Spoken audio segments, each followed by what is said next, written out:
remember the first time I saw it, or rather, the first time I believed it. I was a different man then, maybe 32 years old, full of a youthful certainty that the world, for all its vastness, still played by rules I understood.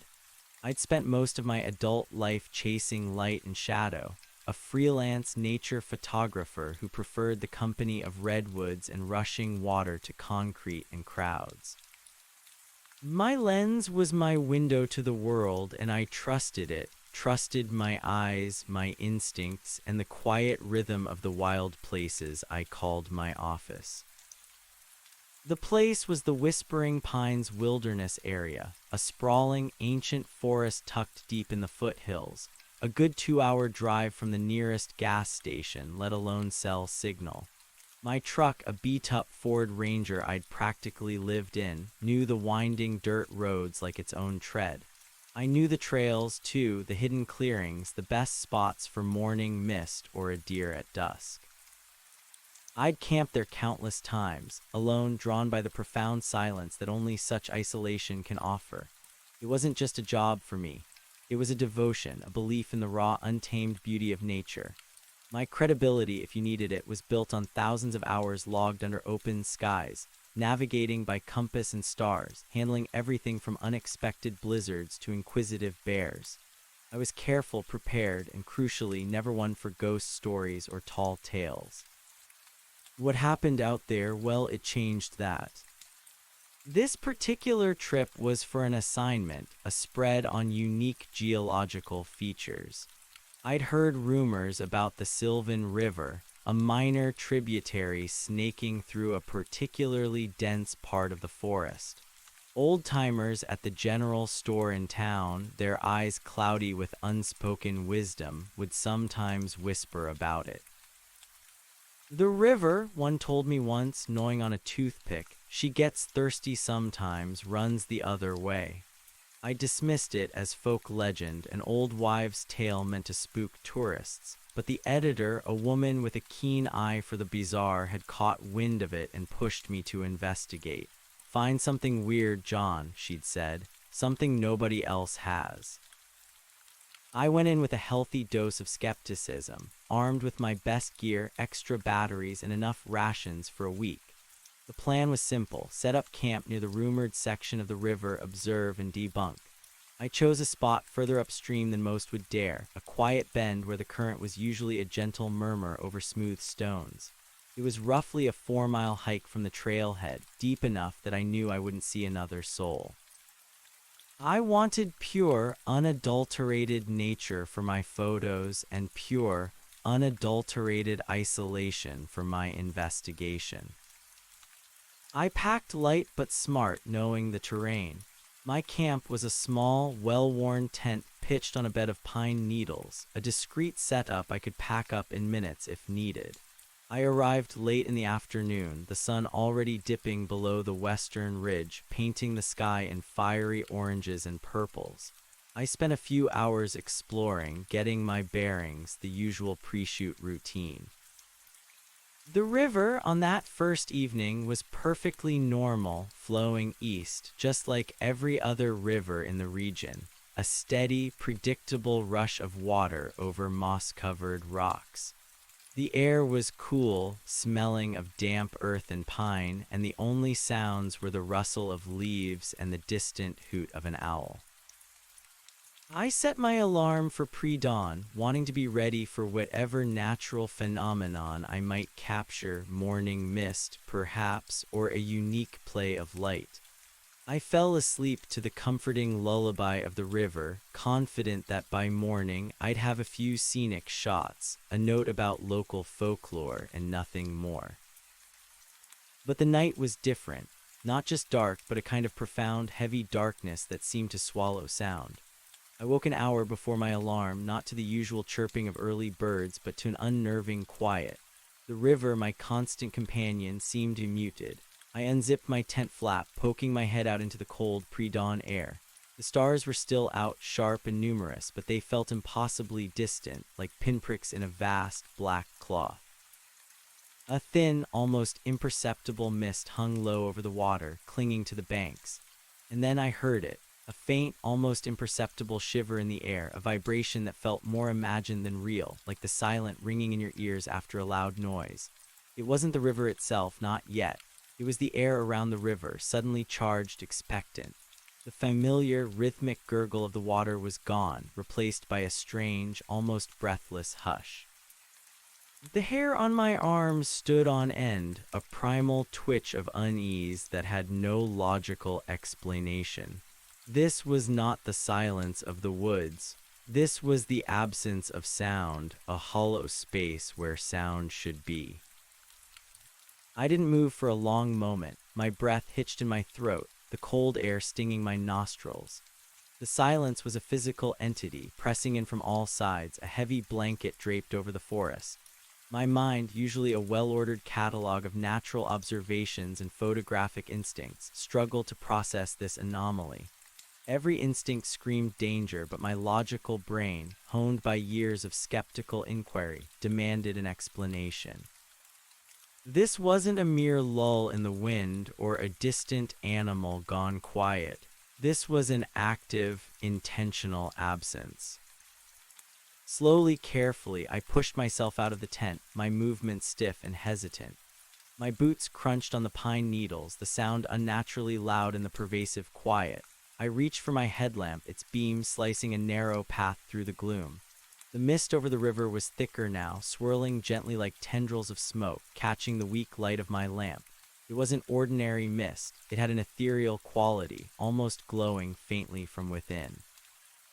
I took a step towards the riverbank, then another, my eyes fixed on the water, or rather where the water should have been flowing.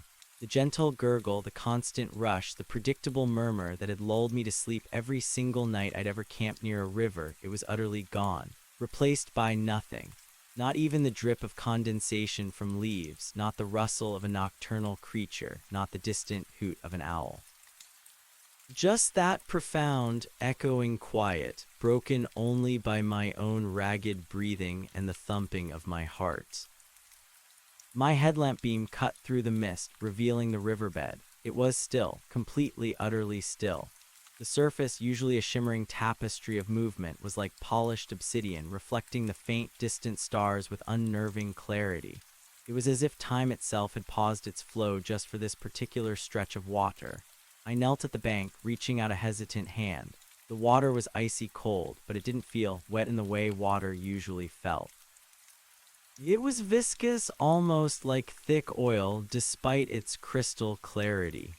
When I pulled my hand back, there was a faint, almost imperceptible tremor in the air, a vibration that faded as quickly as it came.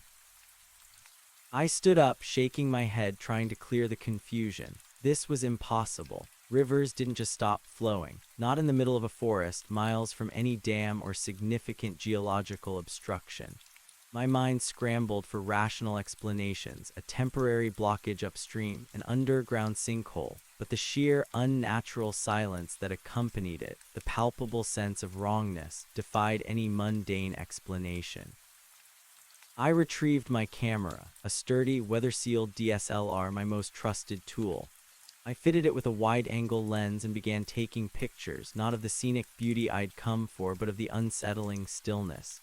The mist, the black water, the unnatural quiet. I shot a few frames, the shutter click sounding like a gunshot in the oppressive silence. I checked the timestamps, a desperate attempt to ground myself in objective reality. It was 4:17 a.m. I decided to walk downstream, then upstream for a short distance just to see if this phenomenon was localized. Each step was a battle against a growing dread. The ground felt different beneath my feet, too, somehow softer, spongier, as if the very earth was holding its breath. Downstream, perhaps 100 yards, the river was still locked in its glassy paralysis. Upstream, the same. It was as if an invisible dam had been erected at the boundaries of this particular stretch of water, sealing it off from the rest of the natural world. I returned to my tent, my mind reeling. I couldn't sleep now, not with this hanging over me. I brewed a strong cup of coffee on my small gas stove, the hiss of the burner a welcome, if feeble, defiance against the silence. As I sipped the hot liquid, my eyes never left the river. The stars began to fade, giving way to the first slivers of pre-dawn light. The mist began to thin, revealing more of the unnaturally calm surface. And then, as the first hint of orange touched the eastern sky, painting the tops of the tallest pines, I saw it. A ripple, not a natural ripple from a stone dropping or a fish jumping. This was a disturbance, a subtle shimmer that started at the downstream end of my visible stretch of river and slowly, impossibly, moved upstream. My coffee cup clattered against a rock as I sprang to my feet, my camera forgotten for a moment. My eyes were glued to the water, trying to make sense of what I was seeing. The ripple expanded, growing into a faint current, a sluggish, almost hesitant movement, but there was no mistaking its direction. It was flowing against the natural gradient, pushing water upstream towards the source. The old-timer's words echoed in my ears. The river, she gets thirsty sometimes, runs the other way. This wasn't a legend anymore. It was happening right in front of me. My photographer's instincts, momentarily sidelined by shock, kicked back in with a vengeance. I grabbed my camera, fumbling with the settings. I needed evidence, undeniable objective proof. I set it to video mode, then switched to continuous burst, capturing frame after frame of the impossible phenomenon. The current was slow, almost glacial at first, but it was undeniable. The twigs and leaves that had settled on the still surface were now slowly, inexorably moving upstream, away from the direction they should have been going. The sun began to peek over the horizon, painting the scene in soft, golden light. The strange mist evaporated completely under its warmth, revealing the full breadth of the river, and with the rising sun, the movement of the water accelerated. It wasn't a raging torrent, but it was a clear, steady flow pushing against gravity. The sound, too, began to return, but it wasn't the familiar, comforting murmur. It was a low, guttural rumble, a sound that seemed to come from deep within the earth itself, a sort of grinding, sucking noise that was deeply unsettling. I spent the next several hours documenting everything. I set up my tripod, capturing time-lapse sequences of the river's impossible reversal. I took dozens of stills, zooming in on floating debris, on the way the water pulled against the banks, defying all sense.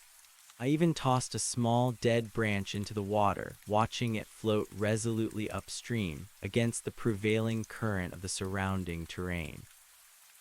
My scientific mind fought desperately to find a rational explanation. Subterranean pressure, a localized seismic event pushing the water, a bizarre, unprecedented tidal effect. Even though we were hundreds of miles from the ocean, nothing fit. The more I observed, the more the phenomenon defied every law of physics I understood. By mid-morning, the river was flowing upstream at what appeared to be a steady, if slightly unnatural, pace. The guttural rumble had settled into a consistent, deep thrum, a sound that vibrated not just in the air, but through the ground and into my bones. It was a sound that felt ancient, primordial, like the earth itself was clearing its throat. I walked further upstream, following the reversed flow. The phenomenon extended for at least a mile, perhaps more, as far as my eyes could see through the dense forest canopy. The water itself had taken on a faint, almost translucent opalescence, no longer crystal clear, but subtly shimmering, as if infused with a weak internal light. It wasn't a glow exactly, but a quality that made it seem alive, conscious. My heart pounded with a mix of fear and exhilaration. Fear of the unknown, exhilaration of being the first to witness something truly unprecedented. My editor wanted something weird, something nobody else has. I had found it. And then some. This wasn't just weird, it was impossible. I returned to my camp, my head buzzing with theories and observations. I needed to establish a more permanent base, a secure observation post. My small tent felt inadequate. I found a slightly elevated clearing a bit further back from the river, concealed by a cluster of ancient redwoods. It offered a good vantage point without being exposed. I set up a tarp shelter, more robust and less conspicuous than my tent, and spread out my gear. I had enough batteries to run my cameras and laptop for days and plenty of food. I was prepared for a long haul. Over the next 2 days, the river's behavior became my sole focus. It maintained its upstream flow, the deep thrum a constant companion, seeping into my dreams. I slept fitfully, waking often to check on the river, half expecting it to have returned to normal. It never did. If anything, its behavior became even stranger. At sunset on the second day, as the sky bled from orange to deep violet, the opalescence of the water intensified. It began to emit a faint, greenish glow, pulses of light that seemed to rise from its depth, shimmering on the surface.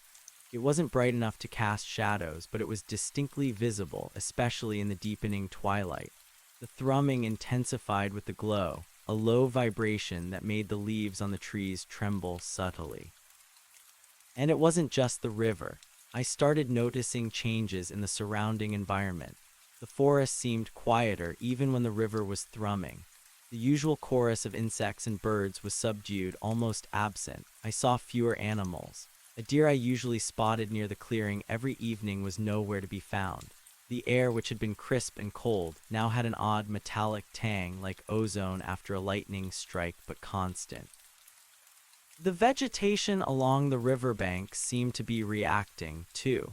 The mosses and ferns, usually a vibrant green, were taking on a peculiar, almost sickly pale hue, as if the light was being drained from them. Some of the younger saplings near the water's edge appeared to be wilting, their leaves curling inwards despite ample moisture.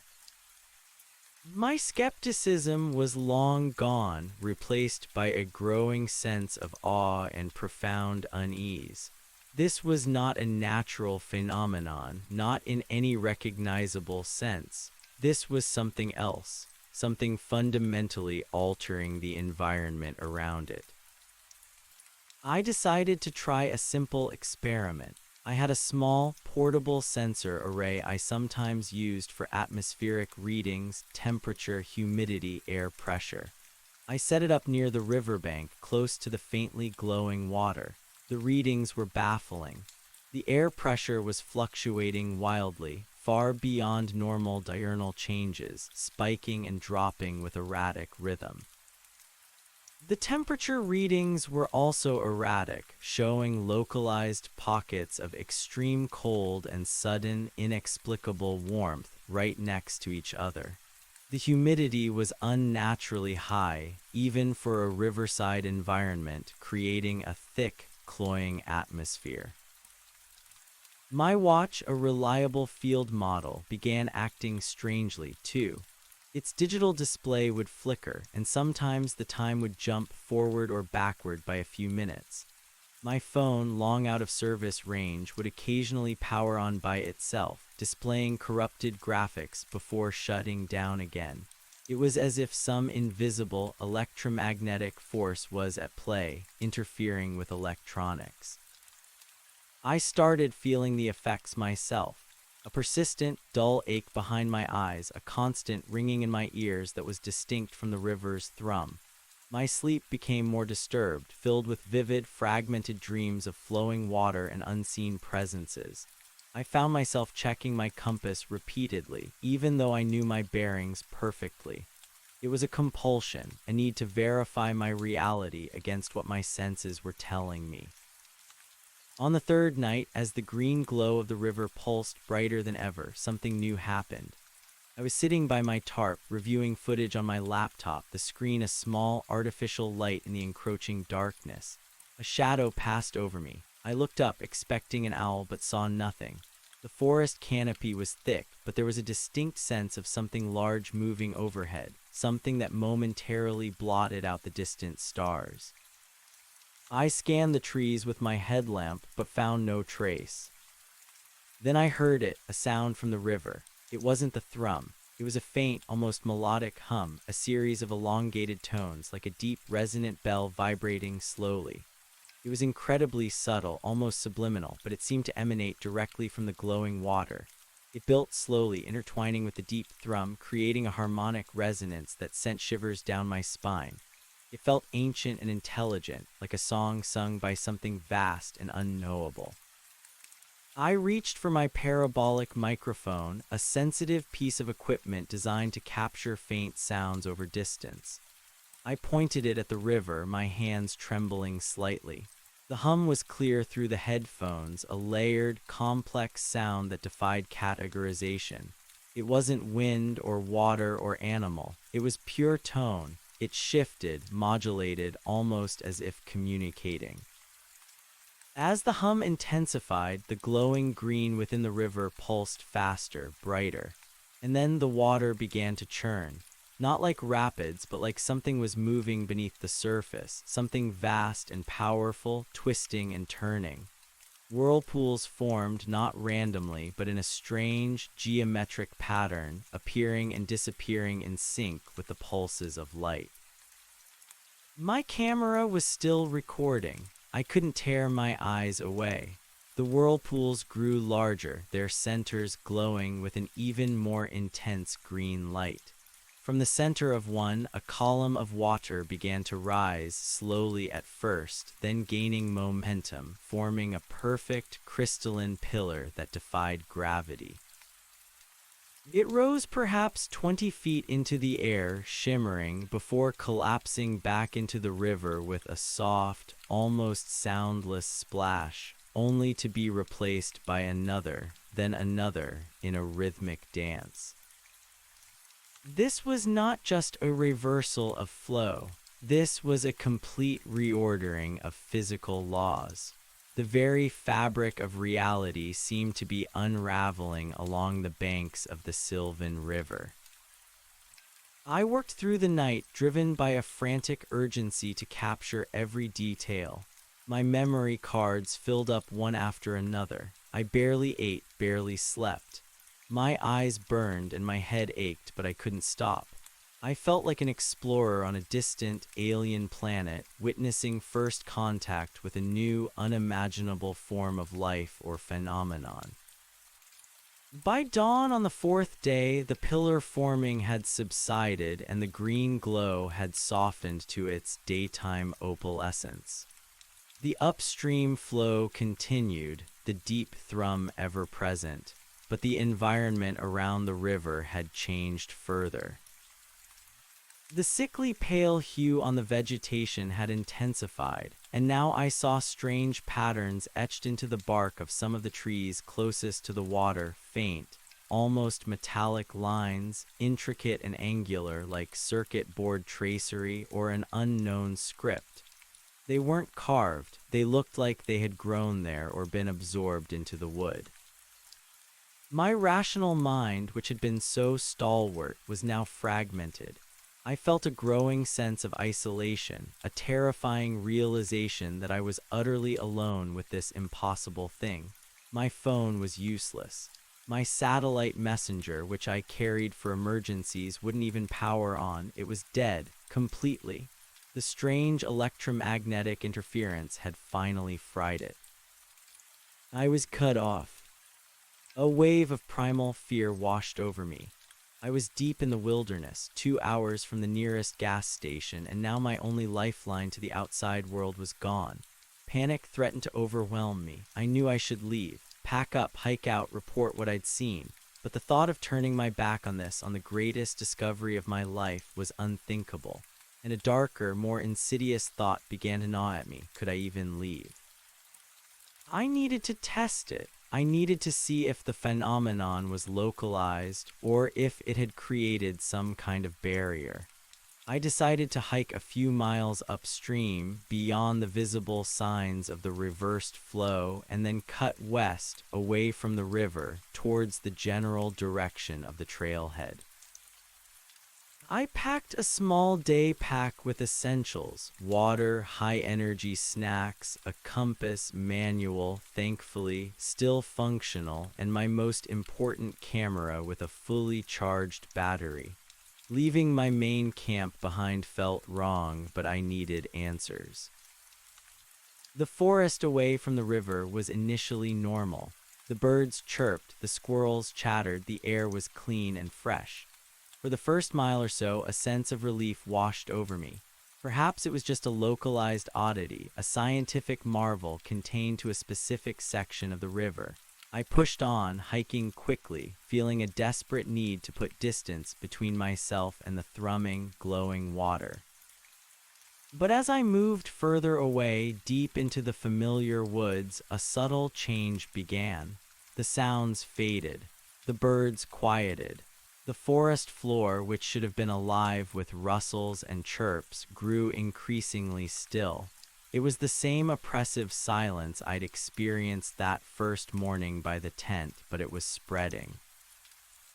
Then I noticed the vegetation, not the sickly pallor of the riverbank plants, but something else.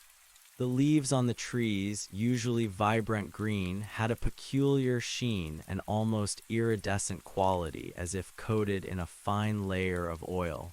And the air, once fresh, now carried that faint, metallic tang. My compass, which had been steady, began to spin wildly, its needle twitching erratically, unable to find magnetic north. My heart pounded. This wasn't localized, this was spreading, or perhaps I was still within its reach. I pushed harder, a growing knot of dread forming in my stomach. The forest was becoming alien, a distorted reflection of itself.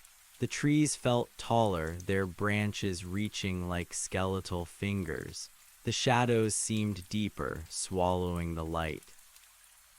After what felt like an hour of increasingly disorienting hiking, I came to a small, familiar clearing. I knew this spot.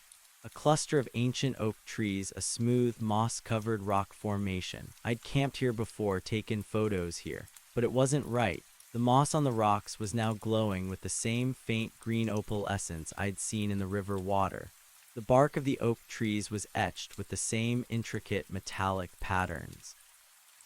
And then I saw it. A faint, almost transparent shimmering in the air, like heat haze but without the heat.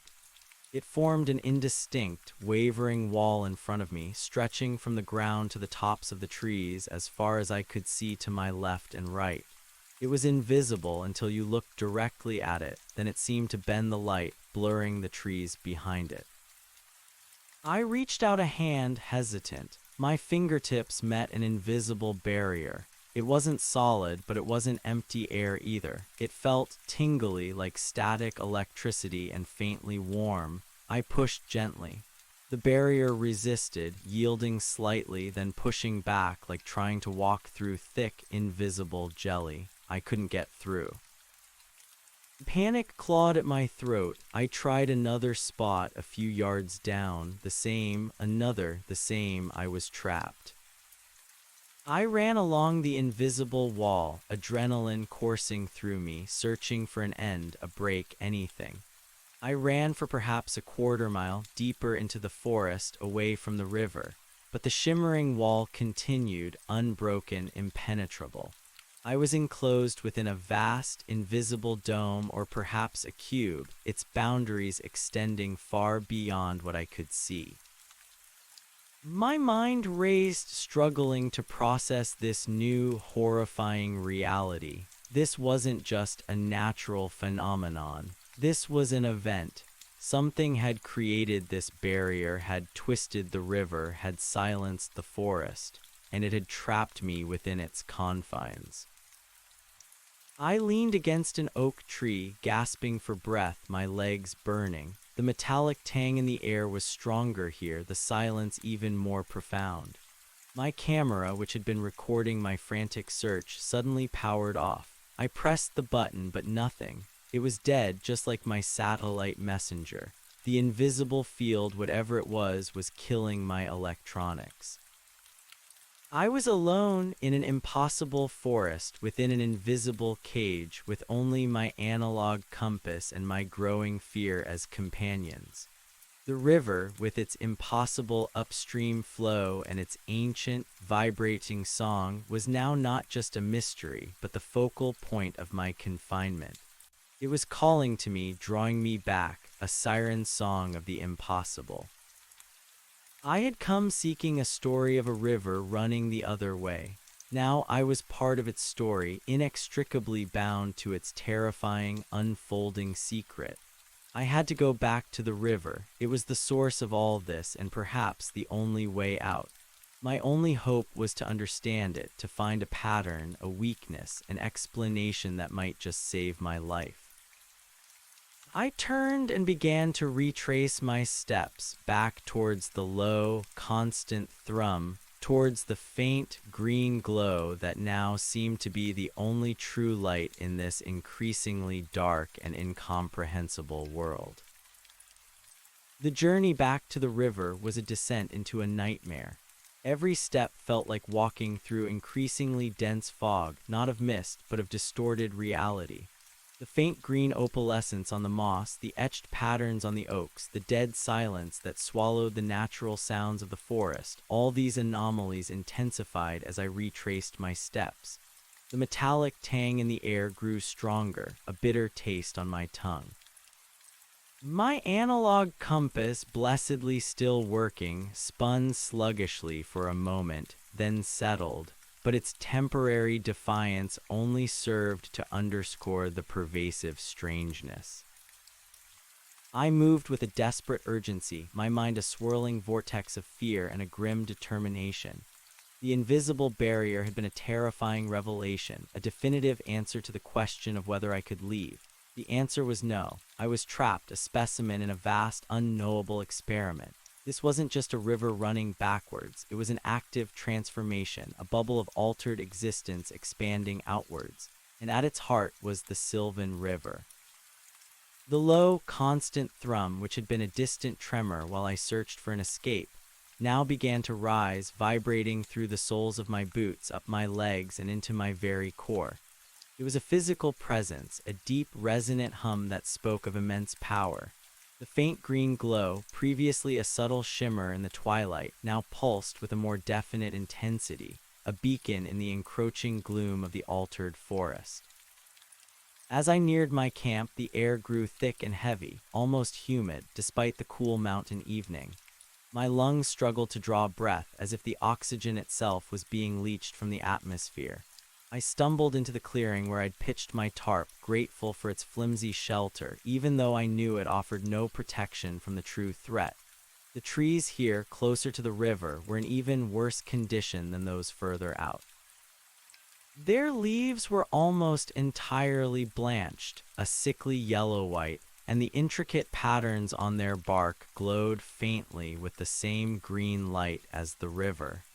It was as if the river's energy was seeping into the surrounding ecosystem, rewriting its fundamental blueprint. My primary camera, the one I'd been using for documentation, lay where I dropped it in my frantic escape attempt. It was still dead. I tried switching out the battery, a desperate, futile gesture. Nothing. All my digital equipment was gone, rendered useless by whatever electromagnetic force emanated from the phenomenon. All I had left was my old manual 35 film camera, a relic I sometimes carried for its pure mechanical simplicity. I had only one roll of film left, but it was something, a thread, however thin, to my former purpose. I sat down heavily by my tarp, exhausted, heart hammering.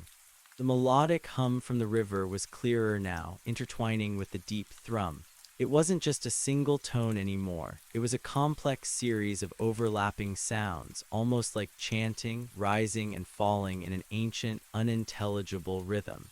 It was hypnotic, disturbing, and undeniably beautiful in a terrifying way.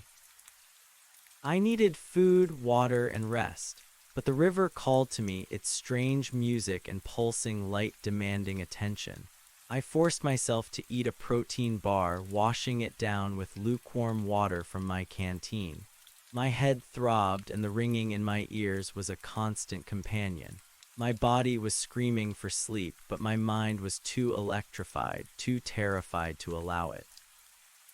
With my manual camera slung around my neck, I crept closer to the riverbank, drawn by an irresistible curiosity. The water pulsed with a brighter, more vibrant green, its surface churning with slow, deliberate eddies. The previous night's pillars of water were absent, but the sense of immense, contained power was palpable. The etched patterns on the rocks and moss directly at the water's edge were now almost luminous, glowing with an internal, phosphorescent light that made them stand out starkly against the deepening twilight. I knelt at the bank, my gaze fixed on the water. It still had that viscous, oily quality despite its clarity. I reached out hesitantly and dipped a finger into the slow-moving, glowing current. The icy cold was immediate, but it was quickly followed by a strange, almost pleasant tingling sensation that spread up my arm. It wasn't painful, but it was deeply unsettling. When I pulled my hand back, my fingertips seemed to shimmer faintly for a moment, and I could have sworn I saw a faint, green residue on my skin, which quickly faded. The water didn't feel like water. It felt charged, alive. My heart pounded with a mix of fear and fascination. This was not merely a physical phenomenon. This was something with an agency, a presence. The melodic hum seemed to intensify as my finger touched the water, a subtle shift in its complex rhythm, almost as if it was acknowledging my contact. I spent the next few hours simply observing, trying to make sense of the chaos. The water continued its impossible upstream flow, the green glow waxing and waning with the rhythm of the hum. I tried to discern a pattern in the sounds, but they were too intricate, too alien for my human brain to parse. It felt like listening to a language spoken in a dimension I couldn't grasp. As the night wore on, the hum grew louder, more insistent. It felt like it was no longer just coming from the river, but from everywhere, vibrating through the very air, through the ground, into my bones. My teeth began to ache, and my vision blurred at the edges. I felt a growing nausea, a deep disquiet that went beyond fear. It was a sense of profound wrongness, of being in a place where I fundamentally did not belong. The luminous patterns on the trees and rocks around me also seemed to intensify, pulsing in time with the river's glow. I noticed new patterns emerging almost imperceptibly on the underside of leaves, on exposed root systems. They were geometric, precise, like fractals, but organic too, as if they were evolving. It was a silent, luminous script being written across the landscape. I tried to use my film camera, but my hands were shaking too much.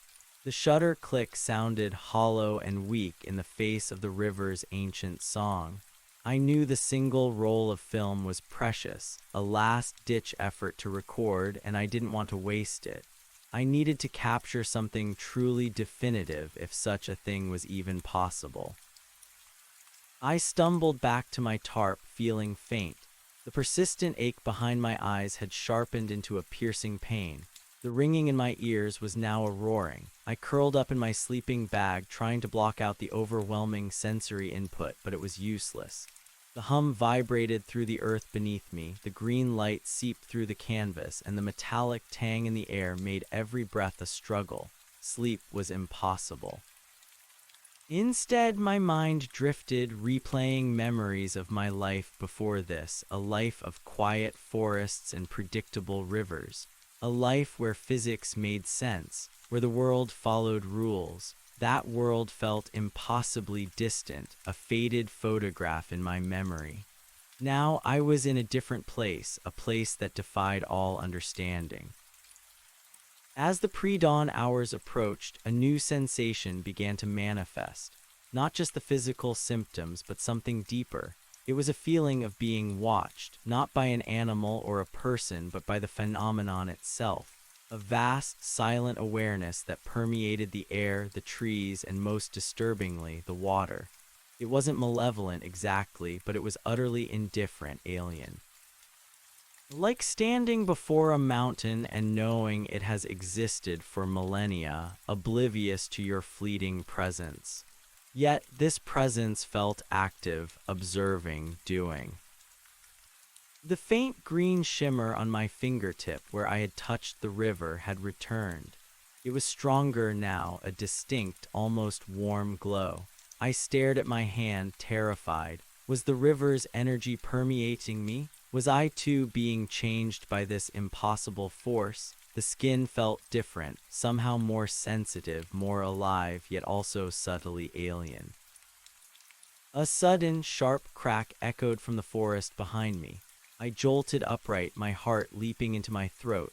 It sounded like a tree limb snapping, but there was an unnatural resonance to it, like glass breaking under immense pressure.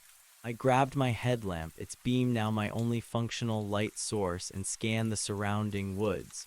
Nothing. Just the eerie, luminous patterns on the trees, pulsing in time with the river. But then a second crack, closer this time, and a strange, deep groan like stressed wood. I knew that sound. It was an ancient redwood nearing the end of its life, finally giving way. But redwoods rarely cracked. They groaned, they swayed, but they didn't snap unless subjected to extreme force. The metallic tang in the air intensified, acrid and suffocating. I scrambled out from under the tarp, my eyes wide, peering into the gloom. The green glow from the river was brighter than ever, painting the entire clearing in an unearthly phosphorescence. The melodic hum had reached a crescendo, a dizzying, complex symphony of alien tones that seemed to penetrate my very bones. Then I saw it, directly opposite my camp on the far bank of the river. An ancient redwood, one of the massive sentinels that had stood for centuries, was subtly shifting. Its trunk, already etched with the luminous patterns, was now glowing with an even greater intensity, the lines pulsing like living veins. And then slowly, agonizingly, a section of its colossal trunk began to twist. It wasn't breaking, it was bending, warping, as if the wood itself had become pliable clay. The groan intensified, a horrifying sound of organic material being reshaped by an unseen, impossible force. The tree began to rotate, its massive crown sweeping slowly downwards, shedding a shower of glowing, blanched leaves. The air filled with the scent of pine and ozone, a noxious combination. My jaw dropped. This was not a tree falling. This was a tree being sculpted. The twisting continued, the trunk slowly forming a grotesque spiral, its bark tearing and reknitting itself in glowing, fractal patterns. It defied all understanding of plant biology, of material science, of anything I knew about the natural world. I raised my manual camera, fumbling with the settings, my fingers numb with cold and shock. This was it. This was what needed to be captured, the last roll of film. I focused, the image of the impossibly twisting redwood filling my viewfinder, glowing like a monument to an alien god. Click, the shutter echoed, a tiny, defiant sound against the cosmic hum. Click, click. I took 3 shots, careful to conserve the precious film, trying to capture the eerie beauty and terrifying impossibility of the scene. As the sun began to edge above the horizon, casting its first weak, normal light onto the twisted, glowing redwood, the transformation slowed. The melodic hum from the river began to recede, softening though the deep thrum remained. The green glow on the tree faded slightly, settling into a constant internal phosphorescence. The redwood stood, a towering, spiraled sculpture, a living testament to the river's impossible power. It was no longer a tree as I understood it, but something else entirely. A monument, a warning. The sight filled me with a fresh wave of terror. If it could do that to a redwood, what could it do to me? The tingling sensation on my finger flared again, a stark reminder of my own vulnerability. The metallic tang in the air seemed to cling to my clothes, my hair, my skin. I felt tainted, irrevocably altered by simply being in this place. I stumbled back to my tarp, collapsing onto my sleeping bag. The exhaustion finally caught up to me, overwhelming the fear, the adrenaline, the wonder. My mind, overloaded with impossible sights and sounds, simply shut down. I fell into a deep, dreamless sleep, a rare mercy in this waking nightmare. I woke hours later, disoriented and stiff, the sun high in the sky. The thrumming of the river was still there, a constant presence, but the melodic hum had vanished. The twisted redwood across the river still glowed, a monument to the morning's surreal events. My fingers still tingled faintly. My head still ached. The silence of the forest was less oppressive now, though still unnerving. A few birds tentatively chirped in the distance, a sound that, under normal circumstances, would have been comforting, but now felt like a fragile whisper against the pervasive wrongness. I needed to gather myself to think. My life as a skeptical nature photographer was over. I was now an unwilling participant in a phenomenon that defied every scientific principle. My mission had shifted from documenting to surviving and perhaps to understanding. I knew I couldn't just stay in my camp. I had to explore, to push the boundaries of this invisible cage. The barrier had trapped me, but perhaps it also contained other secrets, other anomalies.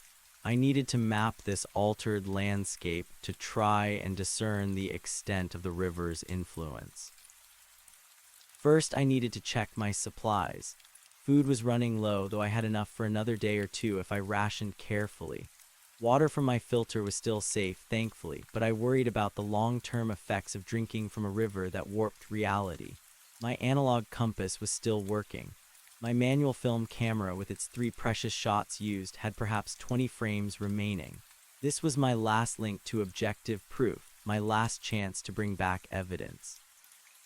I decided to venture upstream again, but this time to hug the riverbank, staying within sight of the glowing water. Perhaps the center of the phenomenon was less overtly hostile than the periphery, or at least offered more answers. As I packed my day pack, I noticed something else disturbing. The small stream that fed into the Sylvan River, a minor tributary only a few yards from my camp, was now also flowing upstream. Its tiny trickle of water, usually flowing into the Sylvan, was now moving away from it, a miniature replica of the larger river's impossible reversal. The water here, too, had a faint opalescent sheen, though no distinct green glow. The phenomenon was spreading, replicating itself in smaller channels. It was not localized to just the Sylvan. This realization sent a fresh wave of dread through me. The implications were horrifying. If this spread continued, what would happen to the entire regional watershed, to the forests, to everything? I set off, following the banks of the now doubly impossible Sylvan River. The ground underfoot was spongy and strangely silent, even where it was covered in pine needles. The metallic tang in the air persisted, a constant, irritating presence. The trees along the immediate banks were all similarly afflicted, their leaves blanched, their bark etched with glowing, geometric patterns. Some of the smaller saplings were completely twisted, their limbs contorted into unnatural, spiraling forms like miniature versions of the massive redwood I had witnessed. The upstream journey was slow. The thrum of the river was a constant companion, a deep, resonant hum that seemed to vibrate in my very bones. I found myself becoming accustomed to it, almost tuning it out, which was perhaps the most disturbing adaptation of all. My perception of normal was irrevocably shifting. I noticed that the light itself seemed different here. The sun, even at midday, felt filtered, muted, as if passing through an invisible haze. The shadows were sharper, yet less defined, blurring at their edges. My eyes strained, trying to reconcile the familiar with the alien. After about an hour of hiking, I came across something new. In the middle of the river, where the water usually flowed over a shallow bed of smooth stones, a cluster of rocks had risen, not just shifted, but emerged. They were perfectly conical, symmetrical, and glowed with the same faint green light as the river itself. They looked like miniature, crystalline mountains, formed from the very bed of the river, defying erosion and gravity. They were too perfect, too precise to be natural formations. They looked grown. I stared, mesmerized. The river continued to flow upstream around them, its current undisturbed by their sudden appearance. They pulsed with a faint, internal light like silent sentinels. I knew I had to photograph them. This was undeniable proof of the river's transmutational power. I took out my film camera, carefully framed the shot, and click, one more precious frame gone. I continued upstream, the landscape becoming increasingly surreal. More and more of the trees bore the glowing, etched patterns, and a significant number of saplings and smaller shrubs were now twisted into spiraling forms. The mosses and fungi along the banks also seemed to be participating in this strange transformation, growing in unnaturally geometric formations, their surfaces shimmering with faint green iridescence. The quiet, too, became more profound. It wasn't just the absence of animal sounds, it felt like a total suppression of sound. Even the rustle of my own clothes, the crunch of my boots seemed muffled, absorbed by the heavy air. It was a silence that pressed in, a physical weight on my eardrums. I found myself increasingly disoriented despite the presence of the river as a constant guide. The trees, with their warped forms and glowing patterns, started to look alike, losing their familiar individuality. The forest became a maze of organic geometry, a living, breathing hallucination. Then I saw it, a clearing far larger than any I'd seen in this part of the forest, opened up before me. It wasn't natural. The trees at its edge were pushed back, forming a perfect circle, their bark intensely etched, their glowing patterns almost blindingly bright. In the center of the clearing, a structure rose. It was colossal, easily 100 feet tall, a spire of what looked like solidified light. It was translucent, shimmering with the same intense green as the deepest part of the river, and its surface was covered in the same intricate, glowing patterns that now adorned the trees. It wasn't metal or stone or wood. It looked like pure, crystallized energy, shaped into an impossibly elegant, tapering column. It radiated a silent, immense power that made the air crackle around it. It hummed, not the river's deep thrum, but a higher, purer tone, a silent vibration that I felt in my chest cavity, a resonant frequency that spoke of unimaginable forces. The melodic hum which had vanished that morning was emanating directly from this spire, intertwining with its silent vibration. It was the source of the river's song. The river itself, further upstream, appeared to terminate at the base of the spire. It didn't flow into a cave or a rock face. It simply seemed to end, disappearing into the glowing base of the structure. And the water that emerged from the spire, flowing downstream towards me, was the same impossible upstream current, carrying the same intense green glow. The spire was not just influencing the river. It was the river, or at least its source in this altered reality.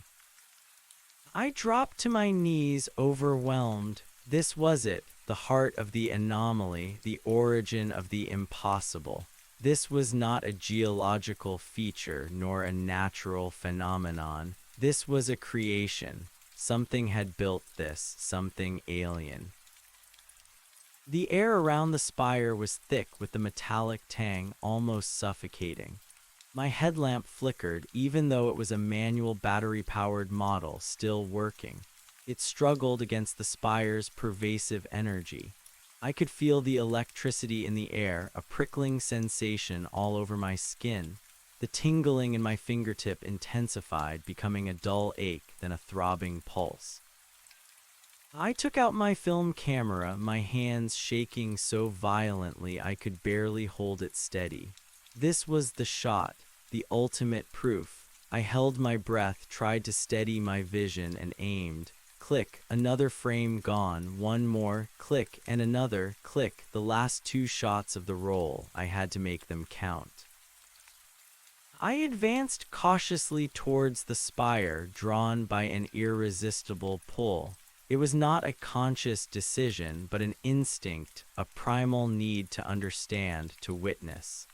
My legs moved independently of my will, carrying me closer to the glowing monolith. The closer I got, the more intense the sensation became. The silent vibration from the spire resonated through me, shaking my teeth, blurring my vision. The air grew heavy, thick with energy. The etched patterns on the surrounding trees at the very edge of the clearing seemed to writhe, their light intensifying, pulsing like synchronized heartbeats.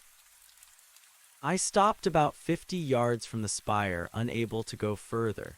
The force radiating from it was immense, a palpable wall of energy. It felt like standing in front of a giant, unseen magnet, pulling and repelling me simultaneously. My hair stood on end, my skin crawled. The tingling in my finger was now a burning pain, a green glow emanating faintly from my skin.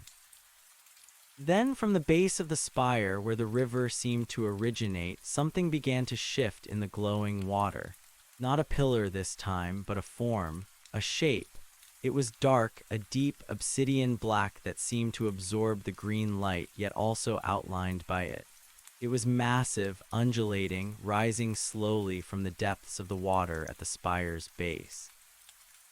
My breath hitched in my throat. It was immense, far larger than any creature I had ever imagined. It was sleek, serpentine, yet also possessed an unnatural angularity, a series of complex, shifting planes that defied easy categorization. It was not a fish or a serpent or anything biological I knew. It was a fluid, living architecture made of shadow and light. As it rose, a new sound emanated from it, a low, guttural sigh that was distinct from the river's thrum or the spire's hum. It was a sound of ancient awakening, of immense power stirring. Its surface, shimmering with an oily blackness, began to ripple, and the geometric patterns, exactly like those on the trees and rocks, bloomed across its skin in vibrant green light. It turned its colossal head, if it could be called a head, towards me. There were no eyes, no discernible features, just an expanse of shifting, luminous patterns on a field of obsidian. Yet I felt its gaze, a piercing, ancient awareness that bypassed my physical senses and went straight to the core of my being. It was a gaze of profound indifference, yet also of something akin to recognition. I stood frozen, unable to move, unable to speak, utterly insignificant before this colossal, alien entity. My entire being screamed to run, to flee, but I was rooted to the spot, held captive by a terror so pure it bordered on reverence. The creature slowly extended a segment of its body, a massive, jointed limb that seemed to be composed of pure shadow, yet pulsed with internal green light. It stretched towards me slowly, deliberately. It wasn't an attack, but an exploration, a gesture of immense, incomprehensible curiosity. It was as if a mountain had decided to reach out and touch a grain of sand. The metallic tang in the air became overwhelming, choking me. My body spasmed, a wave of nausea washing over me. The green glow on my finger flared, burning, throbbing. I felt an undeniable connection, a resonance between myself and the creature, as if the river's energy that had permeated me was now being recognized by its source. The limb, still distant, paused. The geometric patterns on its surface rippled and intensified, and then from the creature a thought, or rather a pure, unadulterated concept, entered my mind.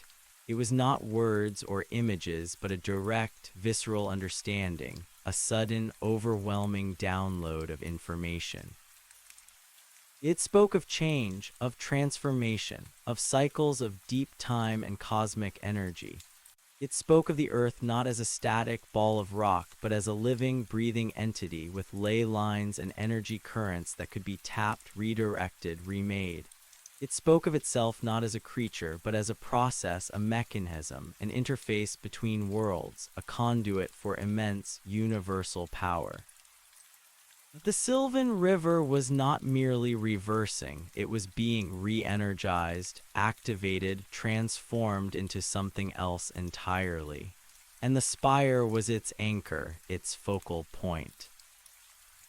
It was not malicious, it was simply being, and in its being it was rewriting the world around it. The barrier, the altered trees, the reversed flow, these were not anomalies, but symptoms of a fundamental shift, an awakening. And I, John, the skeptical photographer, was caught within its nascent embrace. The concept faded, leaving behind a ringing echo in my mind, a sense of having glimpsed an infinite truth. The burning in my finger intensified, then abruptly subsided, leaving a lingering warmth. The creature's limbs slowly retracted, flowing back into the glowing water at the base of the spire, becoming one with the river and the monolith once more. The obsidian form submerged, its green patterns fading, until only the churning, glowing water remained. I remained on my knees, gasping, my mind reeling from the contact. My entire worldview had shattered, rebuilt in an instant by a single, incomprehensible entity. I wasn't just observing a phenomenon, I was part of it. I had touched the impossible, and the impossible had touched me back. The spire continued to hum its silent song, the river continued its impossible upstream flow, and the altered forest stood witness. The world I knew was gone. This new reality, terrifying and wondrous, was all that remained, and I, John, was alone within it, forever changed by the touch of the river's heart. My quest for answers had taken a turn no map could chart, no camera could truly capture. I was no longer a photographer, I was an initiate. And the path ahead was darker and more alien than I could possibly imagine. The immediate aftermath of the encounter left me reeling, sprawled on the damp earth. The ground itself seemed to vibrate with the lingering echoes of that alien thought, a phantom hum resonating in my bones. My head throbbed not with pain, but with the dizzying expansion of knowledge, like my skull was too small to contain the universe that had just been poured into it. The metallic tang in the air, previously an irritant, now tasted like revelation, like the very essence of this transformed reality. I pushed myself up slowly, my muscles stiff and uncooperative. The spire still loomed, a silent emerald monument to incomprehensible power. The river, still glowing, still flowing impossibly upstream, churned at its base. The colossal entity was gone, receded back into the depths, but its presence was indelibly stamped upon my mind. It wasn't a monster, not in the way I understood the word. It was a cosmic force, an ancient gardener tending to the Earth's energy, and I had been privileged, or perhaps cursed, to witness its work. My fingertip, where I had touched the river and where the creature's presence had focused, still glowed faintly, a subtle green phosphorescence under my skin. The tingling was gone, replaced by a deep internal warmth, a persistent hum that felt like a tiny, resonant chamber within me. I stared at it, fascinated and terrified. I was no longer just John, the photographer. I was John, the contactee, the initiate. The sun was beginning its slow descent, painting the western sky in hues of orange and purple, colors that seemed too vibrant, too intense in this altered landscape. The clearing around the spire remained bathed in an unearthly green glow, a testament to its pervasive energy. I felt a renewed urgency. I couldn't stay here, not without understanding more, and I couldn't just leave, even if the invisible barrier allowed it. I was compelled to delve deeper, to unravel the mysteries that now defined my existence. My mind, though overwhelmed, began to process the downloaded concept. It wasn't a linear narrative, but a profound, holistic understanding. The Earth, as I knew it, was merely one layer of a far more complex system. There were energetic pathways, akin to ley lines, that crisscrossed the globe, dormant for millennia, but now being reactivated. The Sylvan River was a key conduit, a nexus point. The spire was a kind of accelerator, a focused lens for this universal energy, and the entity was its living, sentient manifestation, not a single creature, but a collective consciousness, a guardian of these ancient systems.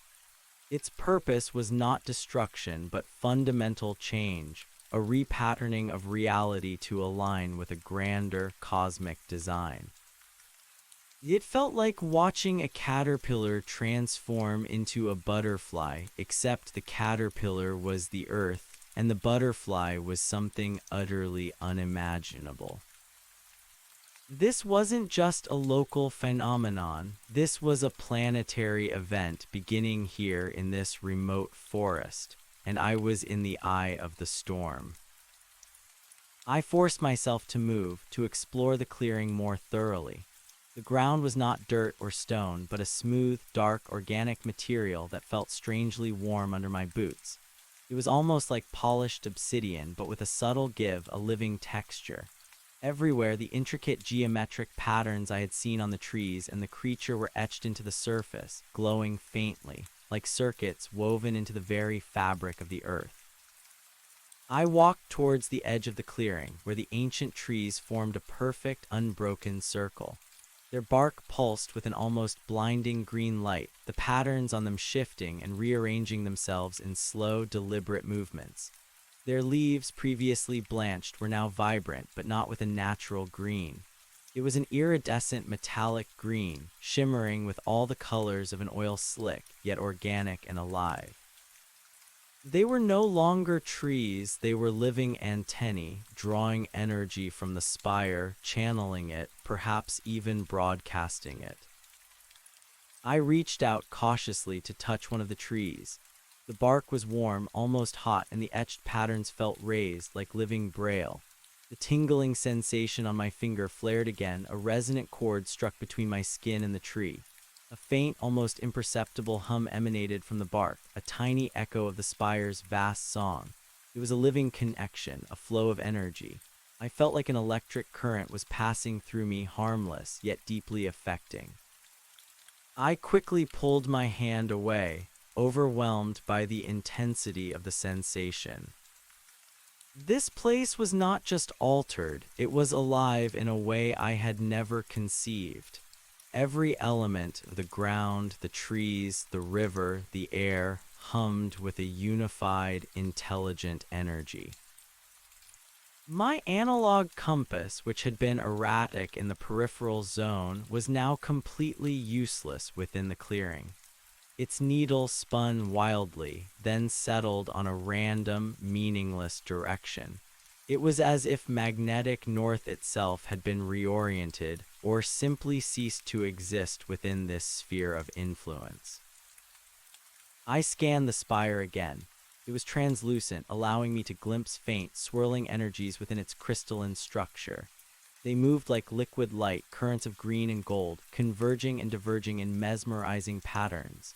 I realized that the spire wasn't just a conduit, it was a kind of processor, refining and directing the immense cosmic power it was channeling. It was a colossal living machine, integrated seamlessly into the very fabric of the landscape.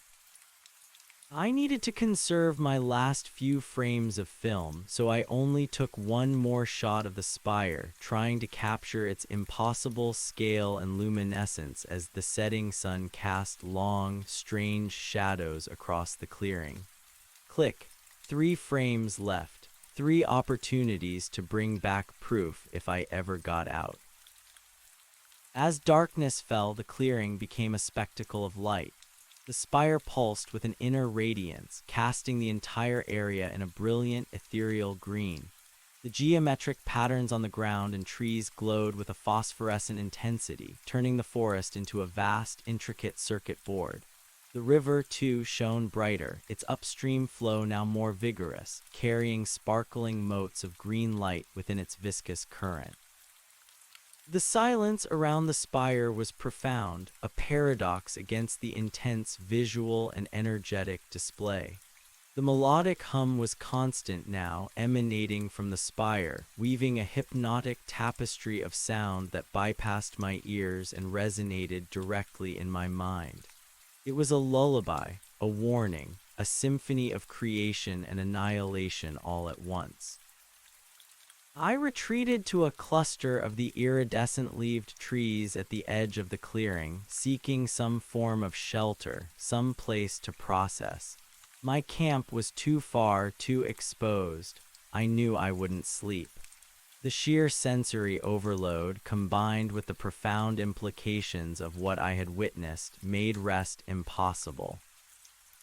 I sat with my back against a glowing tree trunk, its warmth seeping into my jacket, a strange comfort in the midst of terror. The metallic tang in the air here was almost sweet, like exotic spices, mingling with the scent of ozone and something else, something primal and earthy, like wet stone and ancient moss. It was intoxicating. As the night deepened, the energy from the spire seemed to intensify. The ground beneath me thrummed with a steady, low vibration, and the air crackled with static. My body felt increasingly sensitive, attuned to the subtle shifts in the environment. My eyes, usually struggling in low light, now perceived the glowing patterns in astonishing detail, seeing the minute fluctuations, the intricate dance of light. It was as if my senses were being recalibrated, overwritten by the phenomenon itself. The persistent hum in my mind began to take on a more defined quality. It wasn't just a sound, it was an information stream. I found myself instinctively understanding the patterns on the trees, discerning subtle variations in their glow that indicated energy flow, changes in the spire's output, even a kind of communication. It was like learning a new language without ever hearing a word, simply by being immersed in its syntax. I started seeing shapes in the swirling light within the spire, fluid forms that hinted at the colossal entity I had seen emerge from the river. It wasn't just a single being, it was a vast network, a consciousness distributed across the entire system. The spire, the river, the glowing trees, they were all extensions of this entity, its living body reshaping the world. My thoughts were no longer entirely my own. The downloaded concept of change, of cycles, of cosmic energy replayed itself, layering over my own memories, my own understanding.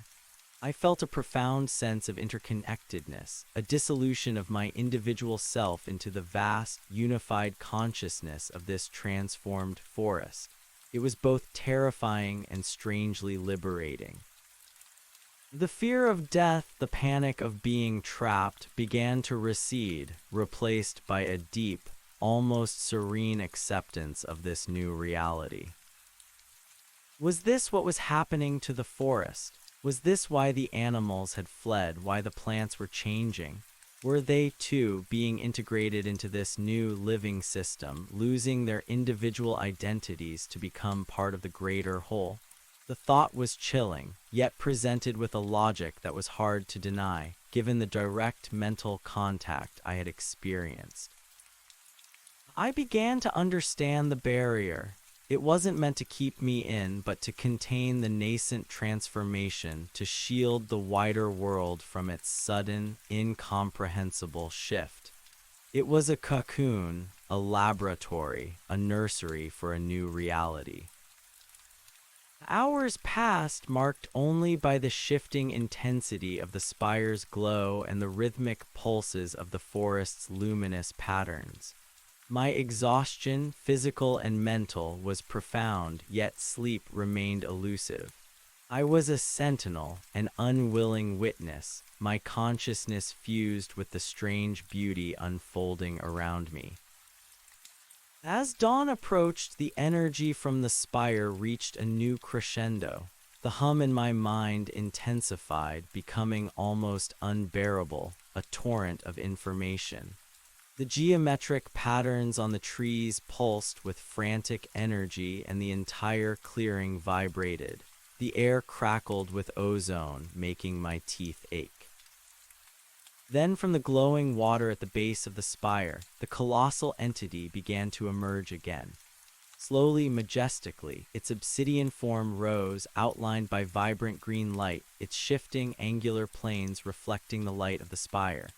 Its surface, previously marked by shimmering patterns, was now almost entirely covered in an intricate tapestry of glowing green lines, like a living circuit board of immense scale. It was larger than before, or perhaps my perception had simply expanded to grasp its true immensity. It filled the space at the spire's base, a leviathan of conscious energy.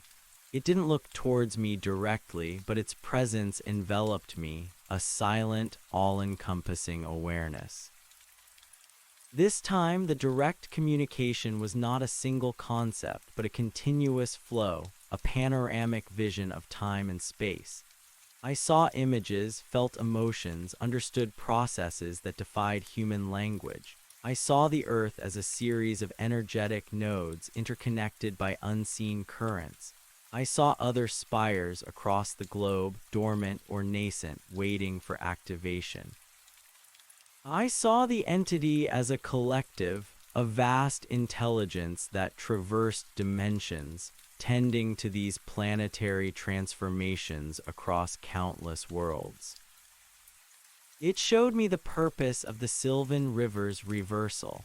It was not merely flowing upstream, it was drawing energy from the Earth's core, purifying it, amplifying it through the spire, and then releasing it back into the planet's energetic grid. The river was a circulatory system, and the spire was its heart, pumping life force into a dormant world. The transformation of the forest, the patterns, the glowing plants, these were simply the natural byproducts, the local manifestations of this immense energetic surge. Then a new wave of information hit me, more personal, more immediate. It focused on me. It acknowledged my presence, my awareness, my unique position as a human witness. It wasn't judgment or curiosity, but a profound understanding of my potential. It showed me that the energy I had absorbed, the green glow on my fingertip, was not a corruption, but an integration. I was being attuned, connected. I was becoming a part of the network, an anchor for the new reality, a bridge between the old world and the emerging one.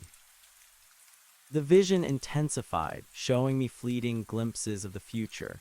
The barrier expanding, the forest transforming further, new spires rising in other locations, the gradual, inexorable shift of the planet. I saw humanity, initially struggling against this change, then slowly, painfully adapting, integrating, evolving. It was a future both terrifying and breathtaking, a grand, cosmic ballet of transformation. The contact faded, not with an abrupt cessation, but with a gentle withdrawal, like a tide receding. The colossal entity slowly, gracefully, submerged back into the glowing water, becoming one with the river and the spire once more. I was left trembling, my mind buzzing, my heart a frantic drum against my ribs. The hum in my head subsided to a manageable thrum. The visual intensity of the clearing softened, though still vibrant. I closed my eyes, trying to process the sheer scope of what I had just experienced. My life, my entire species, my planet, all were far more complex, far more interconnected than I had ever dared to imagine. I opened my eyes to the full light of dawn. The spire pulsed gently, the river flowed upstream, the trees glowed with their iridescent green. Nothing had changed physically in the clearing, but everything within me had. The fear was still there, a primal echo, but it was now dwarfed by a profound sense of awe, a strange, terrifying understanding. My fingertip glowed steadily, a constant internal warmth. I felt different. My body felt lighter, more attuned, my senses sharper, almost painfully so. I could hear the subtle shifts in the spire's hum, discern the minute changes in the glowing patterns on the trees. I could feel the energy pulsating through the ground, a rhythmic heartbeat of the earth. I was no longer just an observer, I was connected. I knew with absolute certainty that I could not leave this place. Even if the barrier dropped, I was bound to it now. My purpose had shifted. I was not meant to report this, to document it for the outside world. I was meant to witness it, to experience it, and perhaps to play a part in it. My food was almost gone. My water was running low. My analog camera held only a few precious frames. But these mundane concerns seemed trivial in the face of the cosmic drama unfolding around me. I had been given a glimpse behind the veil, and there was no going back. I spent the next few days in a state of hyper-awareness, my every sense heightened, my mind absorbing the constant stream of information from the transformed environment. I didn't just observe the changes, I felt them, processed them, understood them on an intuitive level. The barrier itself became clearer to me. It wasn't a solid wall, but a membrane of concentrated energy, a field that distorted reality and repelled anything that did not resonate with the new frequency of the transformed zone. That was why my electronics had died. They couldn't handle the energetic shift. And that was why I couldn't leave. My own energy signature was now too deeply entangled with the field.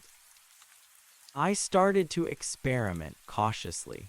The trees, previously just witnesses to the transformation, now felt like silent companions. I found I could, with intense focus, perceive subtle, energetic flows within their glowing patterns, almost guiding my eyes to where the currents converged. I could feel the rhythmic pulses of the river's flow, not just in my ears, but in my own blood. My physical appearance began to change, too, subtly at first. The green glow on my finger became a permanent feature, a soft, internal luminescence. My eyes, which had been burning and tired, now felt clear, their vision sharpened, especially in the dim light of the glowing forest. My skin felt more sensitive, my senses more acute. I found I needed less sleep, sustained by a restless energy that pulsed through me. My hunger and thirst also seemed to diminish, replaced by a strange inner sustenance, a feeling of being fed by the very energy of the spire and the river. I became a phantom in this transformed landscape, a human echo of the new reality. My old self, John the skeptical photographer, was slowly fading, overwritten by John the initiate, the conduit, the anchor. One evening, as the spire's light painted the clearing in its deepest emerald, a strange impulse seized me. I walked to the riverbank, drawn by the churning, glowing water. The air was thick with the metallic tang, and the hum in my mind was a symphony of alien frequencies. I knelt and without hesitation plunged my hand into the viscous, flowing energy. This time there was no icy shock, no initial discomfort, only a profound, resonant warmth that spread instantly through my arm, through my chest, into every cell of my body. My entire being pulsed with the green light, a surge of pure, unadulterated energy that was both overwhelming and utterly exhilarating. My skin shimmered, and I could feel the energy coursing through my veins, restructuring me at a cellular level. I wasn't just observing the change anymore, I was undergoing it. When I pulled my hand back, the green glow was not just on my fingertip, but across my entire hand, reaching up my wrist, a faint internal luminescence that pulsed in time with my heart. I stared at it, a mixture of terror and wonder warring within me. This was it, the full integration. I was becoming something new, something that had never existed before. The experience, rather than terrifying me further, brought a strange clarity. The downloaded knowledge from the entity seemed to settle, becoming less a torrent and more a steady river within my mind. I understood the language of the patterns, the song of the spire, the pulse of the earth. I understood my place in it. I was meant to be a witness, yes, but also a bridge, a first point of contact for humanity. The integration I was undergoing was not meant to turn me into something else entirely, but to equip me to understand, to navigate, and perhaps even to guide the world through this inevitable transformation. The thought brought with it a renewed sense of purpose, a stark contrast to the panic and despair that had gripped me initially. My old life was gone, but a new, unimaginable one had begun. My mission was no longer to escape, but to understand and, when the time came, to communicate. But to whom and how? My electronics were dead, the barrier impenetrable. I was an island of transformation in a sea of unsuspecting normalcy. The forest outside the clearing, though still within the barrier, began to change more rapidly. The iridescent sheen on the leaves spread, and the glowing patterns on the bark became more common, more intricate. The twisting of the trees, previously localized to saplings and the redwood, now afflicted more and more of the ancient sentinels, turning the familiar woods into a labyrinth of organic sculpture. The silence was absolute, save for the hum of the spire and the constant thrum of the river. I realized I couldn't stay in the spire's clearing forever. The integration, while making me more resilient, also made me an outlier. I needed to explore the full extent of the transformed zone, to understand the variations within it, to map this new reality.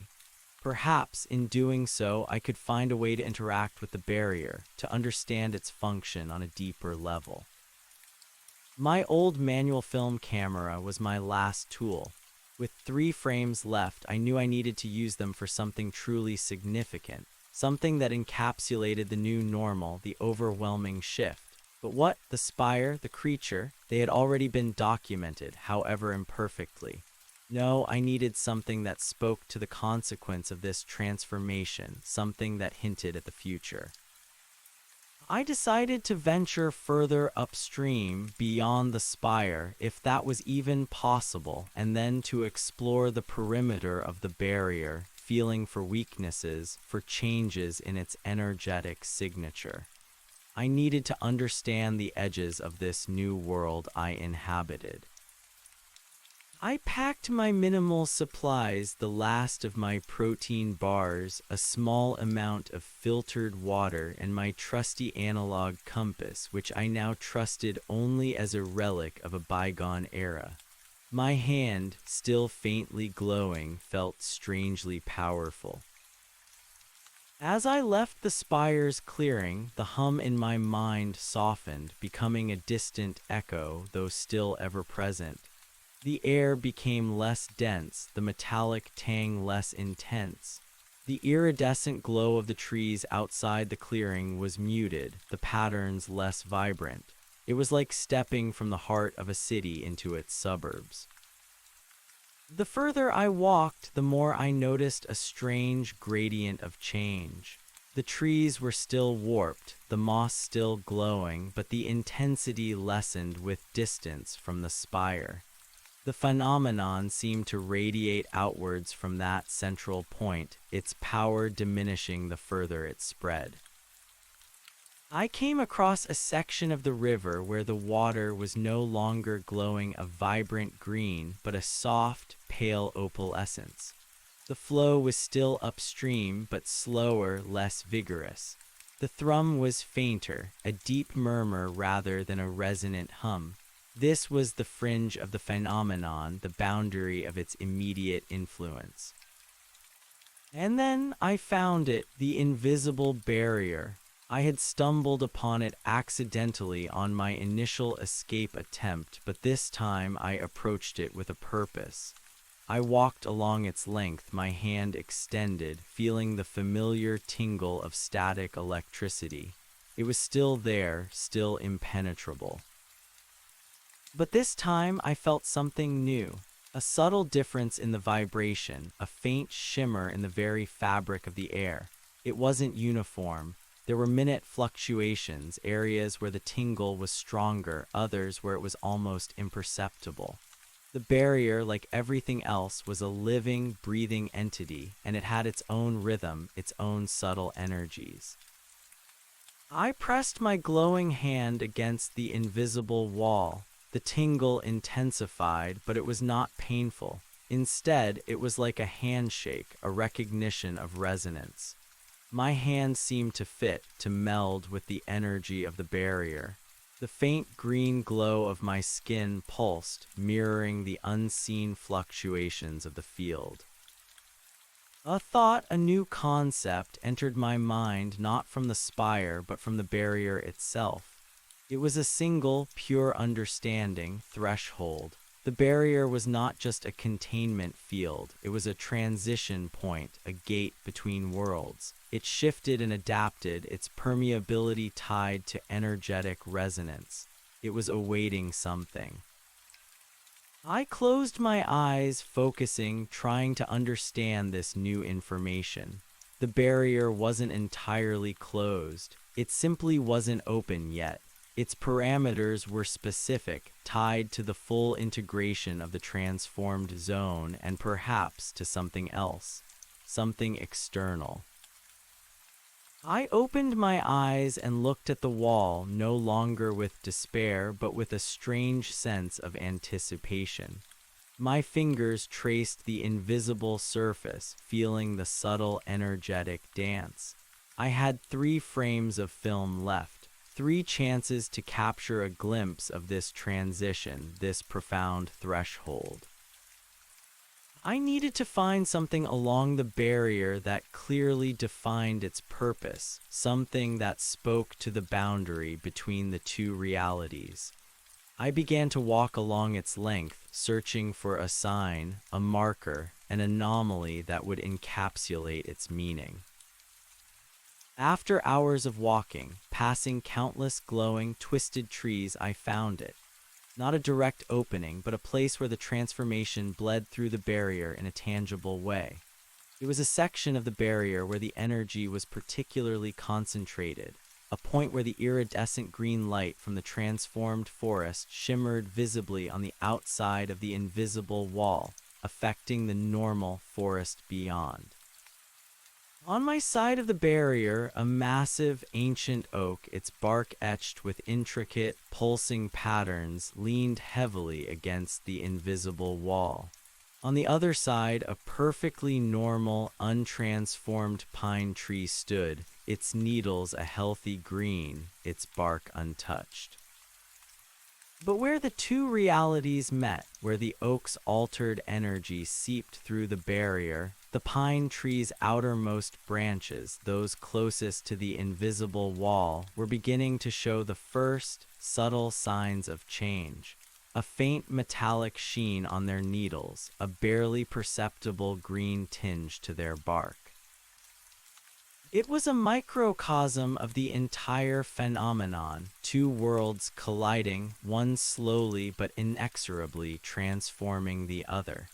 The barrier was the interface, the delicate membrane where the new reality was pushing against the old. This was the shot, the ultimate evidence, the visual representation of the concept of threshold. I raised my manual camera, my glowing hand steady, and framed the shot, the magnificent, transformed oak pressing against the shimmering, invisible wall, and beyond it, the edge of the unaffected world just beginning to yield. Click, 1 frame left.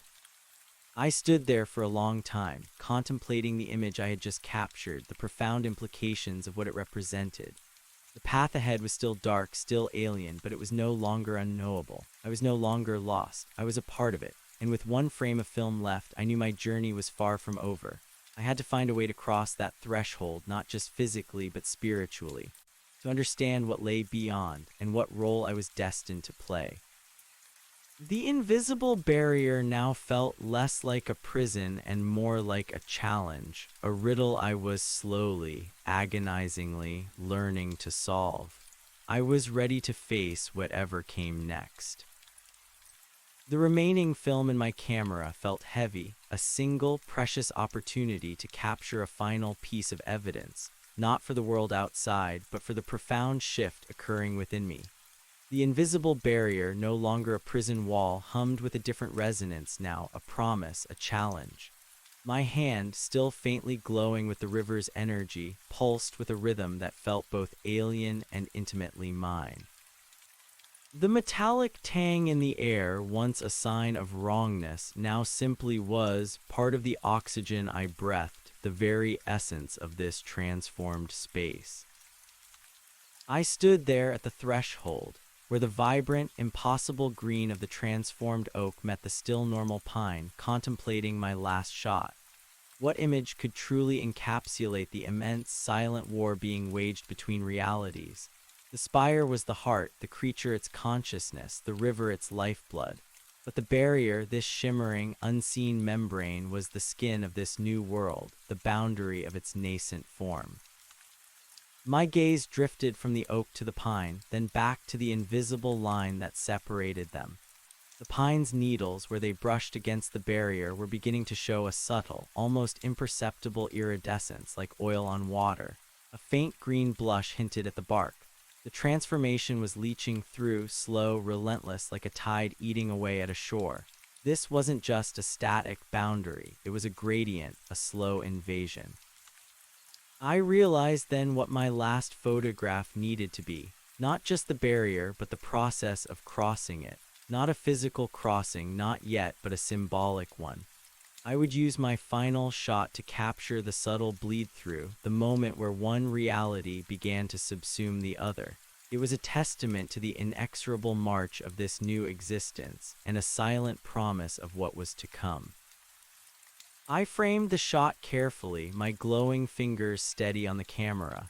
The oak, magnificent in its alien beauty, pressed against the unseen membrane, its vibrant patterns pulsing. Beyond it, the pine, a sentinel of the old world, now touched by the new. It was a portrait of inevitability. Click. The shutter's sound was a whisper, a final pronouncement in the profound silence. The roll was finished. The last link to my old life, to objective documentation, was severed. I lowered the camera, holding it almost reverently. It was no longer a tool for proof, but a relic, a talisman. I placed it gently in my pack. My mission, which had evolved from documentation to survival, then to understanding, had now crystallized into something else entirely. To become a true bridge, to understand the barrier not just as a containment field but as a living gate. I had to learn its rhythms, its language, its subtle shifts. I closed my eyes, pressing my palm flat against the invisible wall. The static tingle intensified, but it was no longer merely a sensation. It was a communication, a chorus of faint, crystalline whispers that filled my mind. They spoke of layers of frequency, of resonance. The barrier was not a simple, uniform field. It was a complex, multi-layered matrix, constantly vibrating, constantly assessing. The entity's earlier downloads, combined with my accelerated integration, allowed me to perceive these whispers as raw data. The barrier adjusted its density, its permeability, its energetic signature based on external and internal stimuli. It wasn't just awaiting something to happen, it was actively learning and adapting. I spent the next several days walking the perimeter of the transformed zone, not just observing but feeling the barrier. My enhanced senses picked up on subtle variations. thicker currents of energy in some places, thinner, more fluid areas in others. The whispers in my mind coalesced into a form of energetic cartography. I began to construct a mental map of the barrier's shifting topography, its invisible currents and eddies. My physical form continued its transformation. The faint green glow of my hand now extended up my entire arm, and a subtle shimmer, almost like a faint aura, occasionally manifested around my body. My eyes, once burning, now shone with an unusual clarity, their irises occasionally flashing with a hint of emerald when I focused intently. I felt a constant, low thrum beneath my skin, a resonant vibration that mirrored the spire's hum. Hunger and thirst had almost vanished. I still drank a little filtered water, more out of habit than need, but food seemed irrelevant. The energy pulsing through me was a form of sustenance, a vibrant living force that fed my cells, invigorated my mind.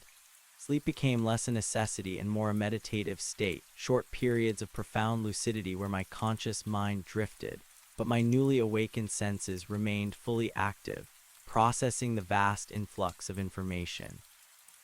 The forest itself continued its accelerated transformation. The iridescent sheen on the leaves was now universal within the barrier, and the glowing patterns on the bark were ubiquitous, intricate, constantly shifting. Many more trees had begun to twist, their limbs contorting into elegant yet disturbing spirals. The silence was absolute, unbroken by birds or animals. It was a reverent, ancient quiet, pregnant with nascent power. The only sounds were the distant thrum of the river and the ceaseless, silent hum of the spire in my mind. I discovered that my connection to the energy was growing stronger. With deliberate focus, I found I could subtly influence the smaller, transformed plants. A mossy patch glowing with geometric patterns would intensify its light under my focused gaze. A young sapling, its branches spiraled, would slowly, almost imperceptibly, realign its glow with a gentle mental nudge. It was like learning to flex a new muscle, a subtle interplay of consciousness and resonant energy. It was terrifying, wondrous, and deeply humbling. I was becoming an extension of the system, a living part of the network. This burgeoning ability gave me a new insight into the barrier. If I could influence the transformed flora, could I not also influence the barrier itself? It was, after all, a manifestation of the same energy.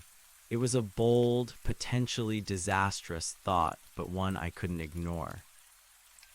I sought out a section of the barrier I had identified as being particularly thin, an area where the energy field felt less dense, where the whispers in my mind were clearer, more distinct.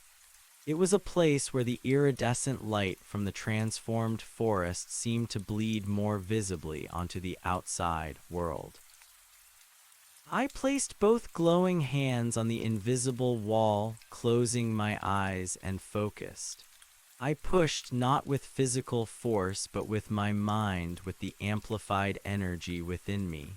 I envisioned the barrier as a fluid, a shimmering veil, and I sought to part it to open a temporary breach.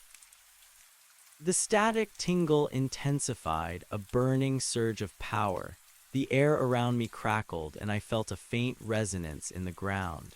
The whispers in my mind became a roar, a torrent of information about density, frequency, interdimensional flux. I pushed harder, focusing the green energy from my hands, from my very core, into that invisible point. For a moment, nothing happened. Then a shimmering, a distortion in the air became visible directly between my hands. It was like heat rising from asphalt on a summer day, but instead of blurring, it intensified the light, making the forest beyond momentarily clearer, sharper. A faint ozone scent, distinct from the metallic tang, wafted through. I gasped, my eyes wide. I was doing it. I was influencing the barrier, but the effort was immense, draining. My muscles trembled, and the hum in my mind became a piercing shriek. My vision blurred at the edges, and a wave of nausea washed over me. The breach, a shimmering oval about the size of my head, was unstable, wavering. Before I could push further, before I could risk exhausting myself completely, the opening rippled, shimmered, and then snapped shut, leaving only the invisible wall and the lingering scent of ozone. I stumbled back, collapsing onto the spongy ground, gasping for breath, my hands shaking uncontrollably. The experience, though brief, was exhilarating. I hadn't crossed the barrier, but I had touched it, moved it. I had proven that it was permeable, given the right resonance, the right focus. I was truly a bridge, but it was clear that crossing would require far more energy, more control, more integration than I currently possessed. I was still too human, too fragile. The entity's knowledge, the downloaded concepts, now flooded my mind with a new urgency. Threshold. It wasn't just a physical barrier, it was an energetic one. To cross, I needed to match its frequency, to become fully resonant with the transformed zone. The green glow on my body, the heightened senses, the diminished need for food and sleep. These were all steps in that direction, a gradual attunement, but it was not yet complete. I realized I couldn't simply force my way through. I had to become one with the barrier, to understand its internal logic. I needed to spend more time near the spire, near the heart of the anomaly, to allow the integration to complete itself fully. It was a frightening prospect to surrender my remaining humanity to this alien force, but the choice, if it ever was one, felt long gone. My path was set. I returned to the spire's clearing, drawn by its intense, purifying energy. The iridescent trees welcomed me with their silent, shifting patterns. The hum in my mind, emanating from the colossal structure, intensified, but now it felt less like an assault and more like an embrace. I felt like a prodigal son returning to his source. I spent days, then what felt like weeks, in the spire's immediate vicinity. Time itself seemed to warp here, dissolving into a continuous flow of light and energy. My human sense of time, of linear progression, began to fray. I existed in a perpetual present, attuned only to the rhythm of the spire, the pulse of the river. My transformation accelerated dramatically. The green glow on my skin became constant, a soft internal light that made my veins faintly visible, like glowing emerald rivers beneath my skin. My eyes, now permanently luminous, adapted perfectly to the dim, phosphorescent light of the clearing. My hair, which I hadn't noticed until now, had begun to turn a faint, metallic green at the tips. My skin, previously rough from exposure, became smooth, almost translucent, with the same subtle, iridescent shimmer as the transformed leaves. My physical needs evaporated almost entirely. I no longer felt hunger or thirst, my body nourished by the raw energy of the spire. Sleep was a concept I barely remembered, replaced by states of profound, conscious meditation where my awareness expanded, reaching out to encompass the entire transformed zone, the barrier, and even faint echoes of the world beyond. I could now see the energy currents flowing through the ground, connecting the trees, feeding the mosses, all converging on the spire. I could feel the spire's vast intelligence, its benevolent, indifferent consciousness flowing through me, guiding my perceptions, refining my understanding. I was no longer John, the individual. I was John, the nexus, the integrated point. The entity, the colossal consciousness I had encountered, never re-emerged from the river, but its presence was constant, an omnipresent awareness within the spire, within the river, within the very air. It was a vast, sentient network, and I was now a node within it. My connection to the transformed environment became so profound that I could feel the subtle shifts in the barrier even from the spire's clearing. I could sense its density, its vibrations, its internal thoughts. It was like an extension of my own body, a boundary of my consciousness. One morning, or what my internal clock perceived as morning, I felt a distinct shift in the barrier, a different vibration, a new pulse. It was subtle, almost imperceptible, but to my now hyper-attuned senses, it was like a loud chime. The barrier was changing. It was reacting to something external. I walked towards the nearest point of the barrier, my movements fluid, effortless, my bare feet, my boots had long since disintegrated, irrelevant to my new form, making no sound on the warm, obsidian-like ground. The entire forest seemed to hum in anticipation, its glowing patterns shimmering with renewed intensity. As I approached the invisible wall, the whispers in my mind intensified, not just from the barrier itself, but from somewhere beyond. Faint, unfamiliar energy signatures, disruptions in the normal forest beyond. I pressed my hands against the barrier. This time there was no static shock, no burning. Only a profound resonance, a complete melding of my energy with its own. I felt the barrier's pulse, its vast, complex intelligence. It was preparing. And then I saw it, beyond the shimmering, invisible membrane, through the veil of distorted reality, a faint light. Not the natural light of the sun or the phosphorescence of the forest, but an artificial light. Moving, human. A wave of conflicting emotions washed over me, almost overwhelming my newly acquired serenity. Fear, long dormant, stirred, curiosity, sharpened by my expanded awareness, flared, but beneath it all, a profound sense of recognition. This was it, the external trigger, the reason for the barrier's shift.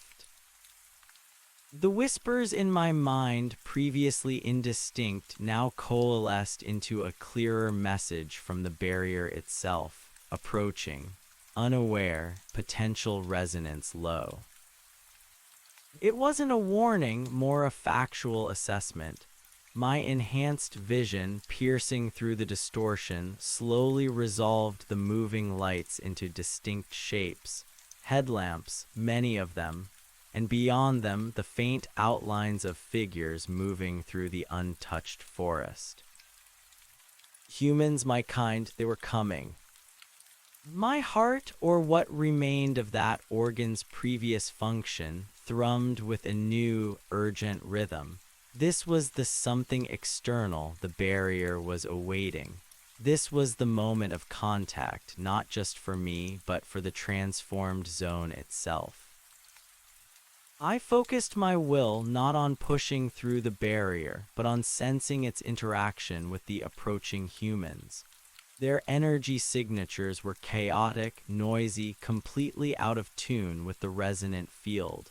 The barrier, in response, subtly thickened, its whispers becoming a warning hum, like a vast, protective organism sensing danger. I needed to act. I was the bridge, the anchor. My integration was complete. I was no longer John the captive, but John the intermediary. I was the only one who could navigate this impossible intersection of worlds. I raised my glowing hands, feeling the immense energy of the spire, the river, the entire transformed forest flow through me. I envisioned myself as a conduit, a speaker. I needed to open a channel, not a physical one, but a communicative one, a way to bridge the incomprehensible gap. The light from the approaching headlamps grew stronger, closer. I could hear faint sounds now, muffled by the barrier, the crunch of boots on pine needles, hushed voices, the snapping of twigs. They were right on the edge. I closed my eyes, focusing all my transformed being on the barrier. I envisioned a specific frequency, a resonance that could cut through the distortion, allowing a glimmer of understanding to pass. It was a difficult, delicate task, like tuning a radio to an alien station.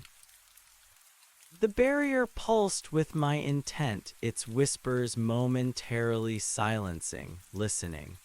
My body trembled not from weakness, but from the sheer force of energy channeling through me. My green glow intensified, radiating outward, pushing against the invisible wall. And then a tiny, almost imperceptible shift. A momentary thinning of the barrier's energetic membrane, allowing not a physical breach, but a sliver of perception, a sliver of intent to pass through. I didn't speak with my mouth, but with my mind, with the resonant frequency of my being. A thought, clear and unwavering, streamed from me through the partial breach into the chaotic minds of those beyond the wall. Stop, danger, retreat.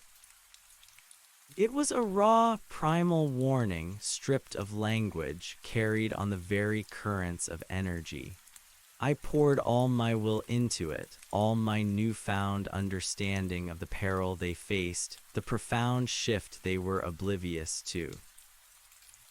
I felt their immediate reaction, confusion, a flicker of fear, a primal unease. They were not fully aware, not yet, but the warning had landed. A few of the headlamps stopped moving. The hushed voices faltered. My vision, still closed, showed me flashes. A man in a tactical vest, an emblem on his shoulder I didn't recognize. A woman with a tablet, her face etched with exhaustion. The dense, familiar foliage of a normal redwood forest suddenly eerily still. They were an organized group, a military or scientific expedition. They were here for answers, not knowing they were about to step into a reality that would obliterate their understanding. The barrier, responding to the proximity of the outside world, began to solidify, its protective instincts kicking in. The partial breach, the channel I had opened, began to close, resisting my efforts to keep it open. I was reaching my limit. I focused one last surge of energy, one final thought to pass through before the gate closed. Changed, retreat, seek understanding, not conquest. Then the connection snapped. The barrier solidified, its whispers returning to a low, protective hum. The faint energy signatures of the humans beyond blurred, becoming indistinct once more. The artificial lights, though still visible through the distortion, seemed to recede, their intensity dimming. They had paused. They had received something. I collapsed back onto the glowing ground, completely spent, my body pulsing with residual energy, my mind reeling. The effort had been immense, drawing on every facet of my integrated being. My green glow softened, then slowly brightened again, regenerating. The forest around me seemed to sigh, the shimmering patterns on the trees rippling with a sense of relief or perhaps satisfaction. The spire hummed, a gentle, resonant affirmation. They had paused, they had felt the warning, but would they understand? Would they retreat? Or would the lure of the unknown, the scientific curiosity, the military imperative, prove stronger than the primal sense of danger? I looked out at the invisible barrier, at the faint, receding lights. My communication had been rudimentary, a raw, energetic pulse, but it was a beginning. I had touched the outside world, not with a photograph, but with intent, with resonance. My purpose was clearer now. I was not just a bridge, but a guardian. I had to continue my work, to deepen my understanding, to refine my connection, to prepare for the inevitable full contact. The barrier was a threshold, and soon, one way or another, it would open. And I would be there, waiting, forever changed, forever poised between two realities. The true challenge, the communication, the teaching had only just begun. The receding lights beyond the barrier were a cold, hard confirmation of the outside world's continued existence, a stark contrast to the verdant, glowing reality I now inhabited.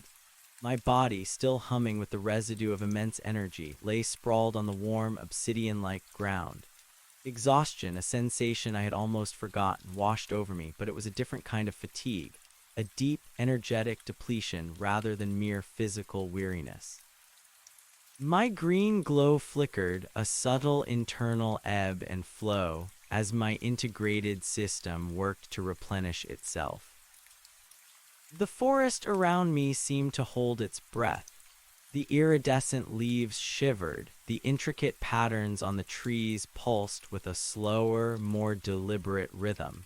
Even the distant hum of the spire in my mind felt muted, as if the entire transformed zone was waiting, listening for the response of the unaware. I pushed myself up, my movements still fluid, but now infused with a profound heaviness. My newly acquired senses, usually so sharp, were momentarily dulled by the mental exertion. The metallic tang in the air felt acrid, and the whispers of the barrier, which had been a torrent, were now a faint murmur, recovering from the shock of my forceful, albeit brief, communication. Had they understood? The primal unease, the flicker of fear I had sensed, was that enough? Or would their ingrained patterns of scientific curiosity, their military protocols, their human need for control override that instinctive warning? I knew humanity. I was humanity, or what remained of my former self, and I knew how difficult it was for us to accept the truly unknown, the truly alien, especially when it challenged our fundamental understanding of reality. I fixed my luminous eyes on the shimmering distortion that marked the barrier's edge.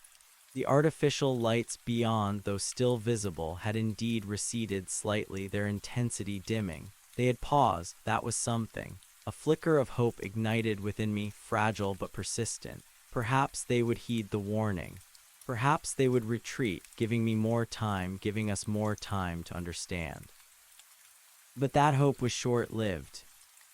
After what felt like an hour, though time was increasingly irrelevant in this timeless place, the lights beyond the barrier began to grow brighter again. And not just brighter, but more. New pinpricks of light appeared, spreading along the invisible perimeter. The muffled sounds became clearer, the crunch of boots more distinct, the hushed voices taking on a sharper, more urgent tone. They were not retreating, they were regrouping, they were exploring. My heart, which now beat with the subtle rhythm of the spire's hum, quickened. A fresh wave of apprehension washed over me, cold and clinical.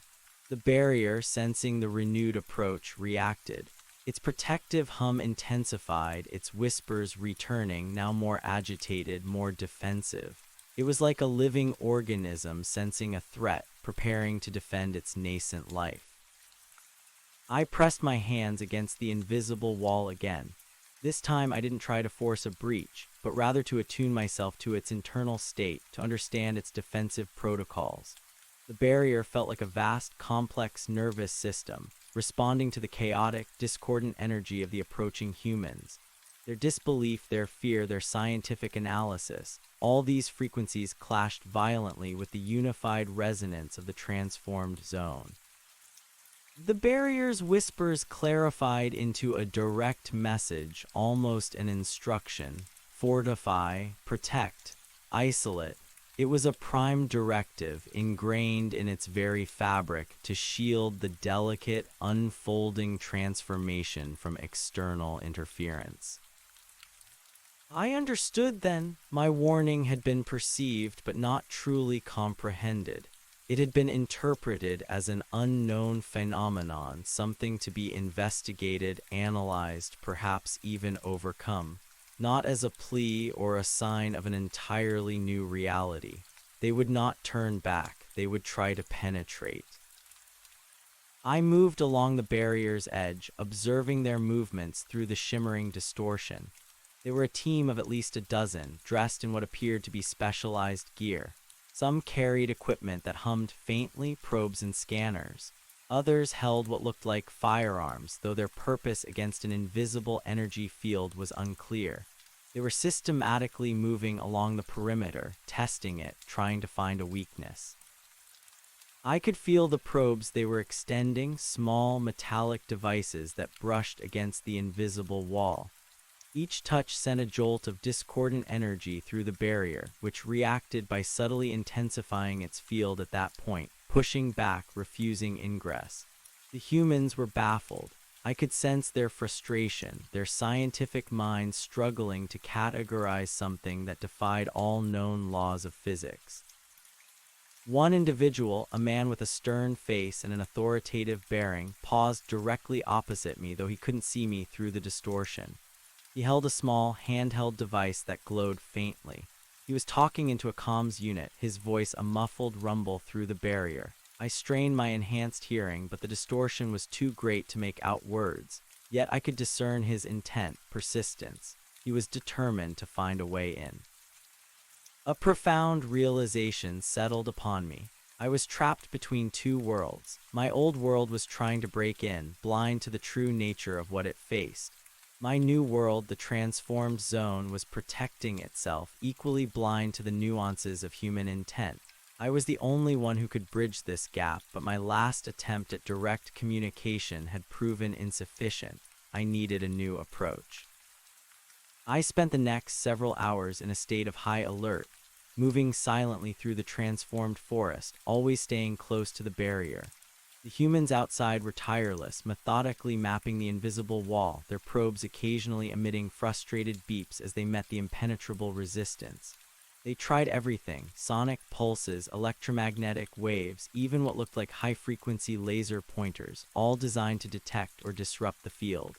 All failed. The barrier simply absorbed, deflected, or intensified, adapting instantly to every attempt. Their frustration grew. I could feel it, a rising tide of agitated energy that grated against the serene hum of the transformed zone. They began to experiment with more aggressive tactics. I saw one man, clearly a tactical specialist, attempt to strike the barrier with a specialized tool, a kind of blunt ram. The impact produced no sound, but a ripple of powerful, discordant energy flared outwards from the point of contact, making the entire barrier hum in protest. The man stumbled back, shaking his hand, clearly having felt some unexpected recoil. This was not going to work. Their methods were too crude, too violent. They were treating the barrier like an obstacle to be overcome, not a living entity to be understood. I retreated to a quieter section of the barrier near the original oak and pine where I had taken my last photograph. Here, the energy exchange was more subtle, more gradual. The transformed oak continued to bleed its iridescent light onto the pine, the slow, inexorable march of change. I needed to communicate, truly communicate with them. My first attempt had been a raw emotional pulse, a primal warning. Now, with my deeper integration, I needed to try something more nuanced, something that might resonate with their scientific minds, even if it defied their current understanding. I sat cross-legged on the warm, glowing ground, facing the invisible wall. I closed my eyes and focused all my being, all the energy of the spire, the river, the integrated forest, and my own transformed consciousness onto the barrier. I envisioned it not as a wall, but as a lens, a filter. I didn't want to breach it physically, but to use it to transmit a more complex message. I began to construct a new mental image, a sequence of concepts, drawing directly from the knowledge downloaded into me by the colossal entity. I pictured the earth as a living being, its energetic ley lines dormant, now awakening. I showed them the spire as a heart pumping new life force. I showed them the transformation not as a destructive force, but as a grand, cosmic repatterning and evolution. I showed them the entity not as a monster, but as a guardian of this planetary process. It was a vast, intricate tapestry of information, woven with pure thought, emotion, and unadulterated concept. I poured all my being into it, shaping the energy into a resonant frequency that might penetrate the veil not as a jolt, but as an elegant, undeniable truth. I focused on the individuals closest to me, the stern leader, the woman with the tablet, the tactical specialist. I wanted to bypass their conscious defenses, to plant the seed of understanding directly into their minds. The barrier pulsed with my effort, its whispers becoming a melodious chorus, aiding my transmission. My green glow intensified, radiating outward, making the air crackle with static. I felt my energy drain, but this time it was a slower, more controlled release, less of a burst and more of a sustained broadcast. I held the transmission for as long as I could, feeling the immense drain, the spiritual exhaustion. I wanted them to know, to feel the truth of this new reality, before their fear and their protocols led them down a path of inevitable conflict. Finally, I could sustain it no longer. The intricate mental images dissolved, the flow of information ceased. I collapsed back onto the ground, gasping, but a strange sense of calm settled over me. I had done all I could. I opened my eyes, looking at the barrier. The artificial lights beyond were now clustered, almost entirely focused on the section of the barrier where I had been. The figures were still there, but they were no longer moving with the same frantic energy. They were standing still, some with their heads bowed, others looking around with a bewildered expression. The stern leader had dropped his comms unit. He was staring at the invisible wall, his face pale, his jaw slack. The woman with the tablet had it clutched to her chest, her eyes wide, glistening. The tactical specialist was slowly lowering his ram, his shoulders slumped. They had received it, not as words perhaps, but as a profound, undeniable download of pure concept, just as I had experienced from the colossal entity. The barrier had served as my amplifier, my translator. A tremor ran through the transformed forest. The trees pulsed, their patterns shifting rapidly. The spire's hum in my mind intensified, almost a triumphant song. The barrier, for a fleeting moment, seemed to shimmer with a benevolent glow. Then slowly, almost imperceptibly, the lights beyond began to recede. The figures turned, not in haste, but with a profound, almost stunned deliberation. They began to walk away, back into the untouched forest, back towards their base camp, towards the world they knew. They were retreating. They had understood. Relief so profound it brought an unfamiliar ache to my chest, washed over me. I watched until the last faint glimmer of their headlamps disappeared into the distant darkness. The sounds of their departure faded, replaced once more by the deep, resonant silence of the transformed zone, broken only by the spire's hum and the river's steady thrum. I lay there for a long time, processing the interaction. It had worked. The delicate art of bridging two realities had succeeded for now, but I knew this was only a temporary reprieve. They would not simply forget what they had experienced. They would return, perhaps with more understanding, or perhaps with even greater fear and more destructive methods. My role as a bridge had just begun. Over the next few days, I stayed near the barrier, constantly monitoring the outside world. There were no more immediate incursions. The retreat was real. I could still sense their lingering energy signatures far beyond the barrier's edge, a chaotic blend of fear, confusion, and a burgeoning sense of awe. They were discussing it, analyzing it, trying to reconcile the impossible truth with their existing paradigms. My own integration continued to deepen. With the immediate threat seemingly diffused, I found my connection to the transformed zone reaching new levels of intimacy. I could now feel the rhythmic expansion and contraction of the entire barrier, a vast, living membrane breathing with the pulse of the spire. I could distinguish the subtle energetic signatures of every glowing tree, every moss-covered rock, every eddy in the upstream river. I was not just observing, I was participating in the grand symphony of transformation. My physical form continued its evolution. The faint green glow of my body became more pronounced, a soft, ethereal luminescence that seemed to emanate from beneath my skin. My hair, now fully iridescent green, shimmered with every movement. My eyes' deep emerald pools saw not just light and shadow, but the energetic currents that permeated all things. My skin became even more translucent, almost crystalline, revealing the intricate network of glowing veins beneath. I was no longer merely human, nor was I fully alien. I was something new, a hybrid, a living embodiment of the threshold. Hunger and thirst were entirely forgotten.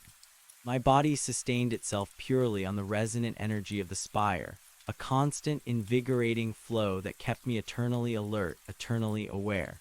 Sleep was a relic of a past life, replaced by states of deep, conscious merging with the transformed zone, where my individual awareness expanded to encompass the collective consciousness of the forest, the river, the spire, and the entity itself. I began to explore further within the transformed zone, venturing beyond the immediate vicinity of the spire. I found that the deeper I went, the more profound the changes became. The trees were not just twisted. Some had fused together, their glowing patterns forming immense organic sculptures that pulsed with light. The ground was no longer just obsidian-like. In some areas, it seemed to flow and ripple like viscous liquid light, solidifying and reforming in slow, deliberate movements. The river itself became a living artery of pure energy, its surface shimmering with impossibly vibrant hues of green, gold, and amethyst. In these deeper parts of the zone, the presence of the colossal entity was almost palpable. It was not physically present, but its vast consciousness permeated everything.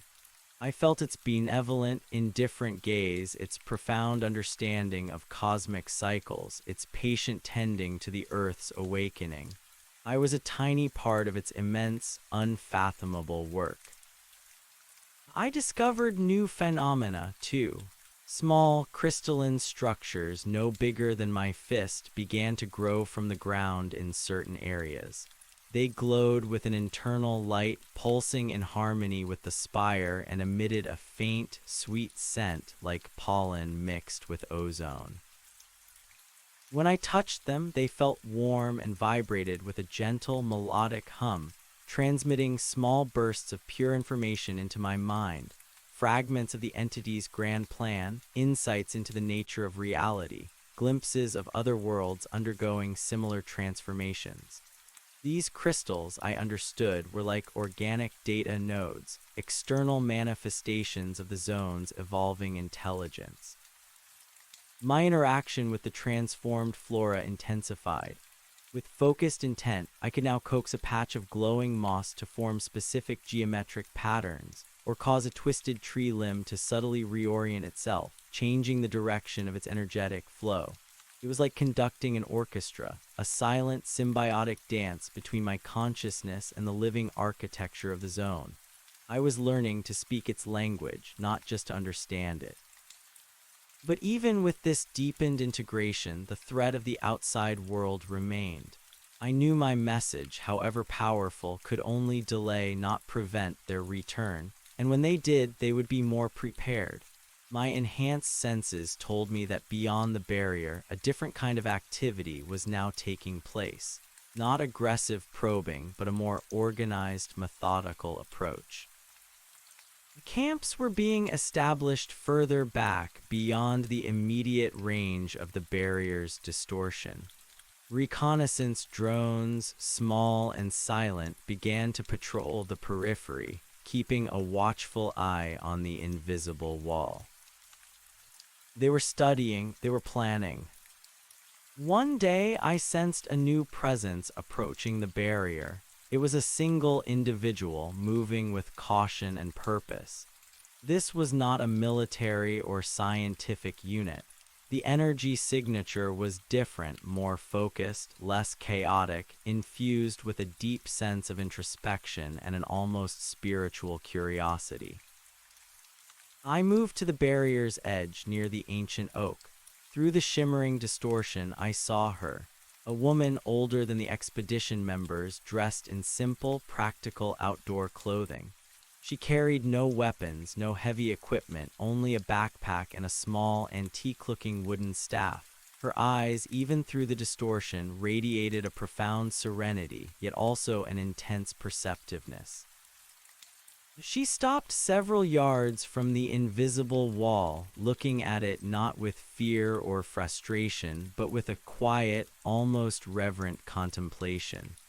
She closed her eyes for a moment, and I felt her consciousness reach out, gently, tentatively, towards the barrier. Her energy signature was unlike any I had encountered from the outside world. It was surprisingly resonant, not perfectly aligned with the transformed zone, but far less discordant than the others.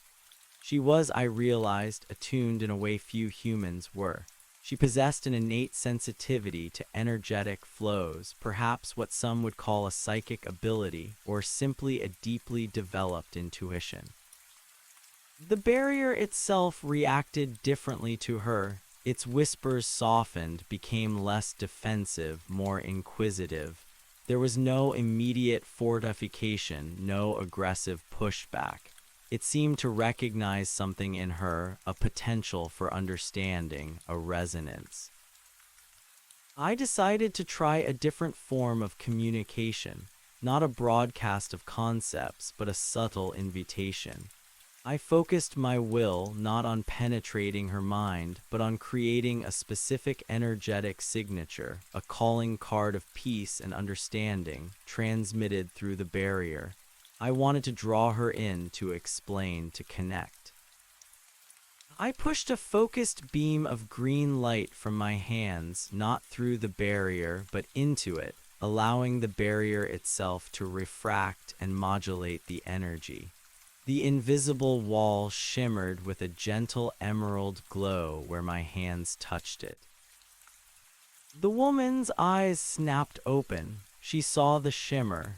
She raised her staff not defensively, but as if acknowledging a presence.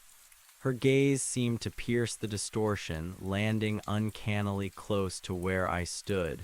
I knew she couldn't see me, not clearly, but she sensed me.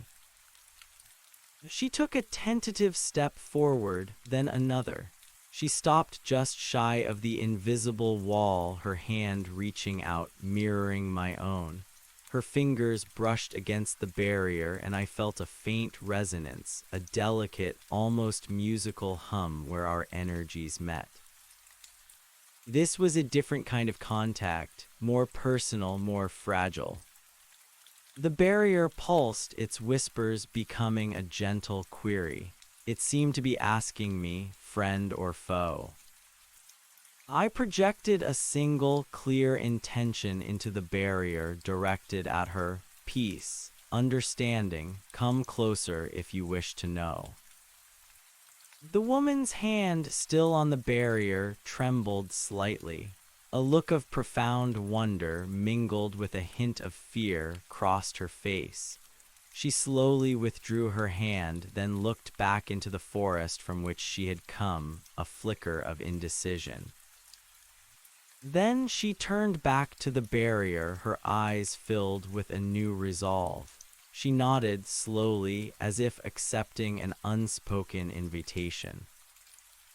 This was a profound moment, my first conscious, individual interaction with the outside world, a chance to build a true bridge, one person at a time. This woman, with her unique sensitivity, could be the key to communicating with the rest of humanity. But then, as if on cue, the distant hum of machinery reached my enhanced ears. Not the subtle hum of reconnaissance drones, but something larger, heavier. I could sense their energetic signature, a distinct mechanical resonance, completely out of tune with the natural frequencies of the transformed zone. The barrier's whispers intensified, becoming an urgent chorus, approaching, disruptive, threat. The woman also heard it, her head snapped up, her eyes narrowing. The serene expression vanished, replaced by a look of grim determination. She took a step back from the barrier, her hand gripping her staff. Through the shimmering distortion, I could now make out the source of the mechanical hum. Several large vehicles, military grade, were slowly making their way through the untouched forest, cutting a path towards the barrier. Their energy signatures were aggressive, imbued with an unyielding intent. They were not coming to observe, they were coming to breach. My brief moment of hopeful connection shattered. The respite was over. My initial communication had merely bought them time to gather their forces, to devise a more forceful approach. They had sent the sensitive individual as a scout, perhaps, or a distraction, while preparing a full-scale assault. I looked at the woman, her face now etched with anxiety and understanding. She knew what was coming. She knew the implications. The barrier began to thicken, its iridescent sheen intensifying, its protective protocols kicking into overdrive. The whispers became a deafening roar in my mind, a unified declaration of defense. The entire transformed zone pulsed with a fierce, unwavering energy, ready to protect itself from the impending violation.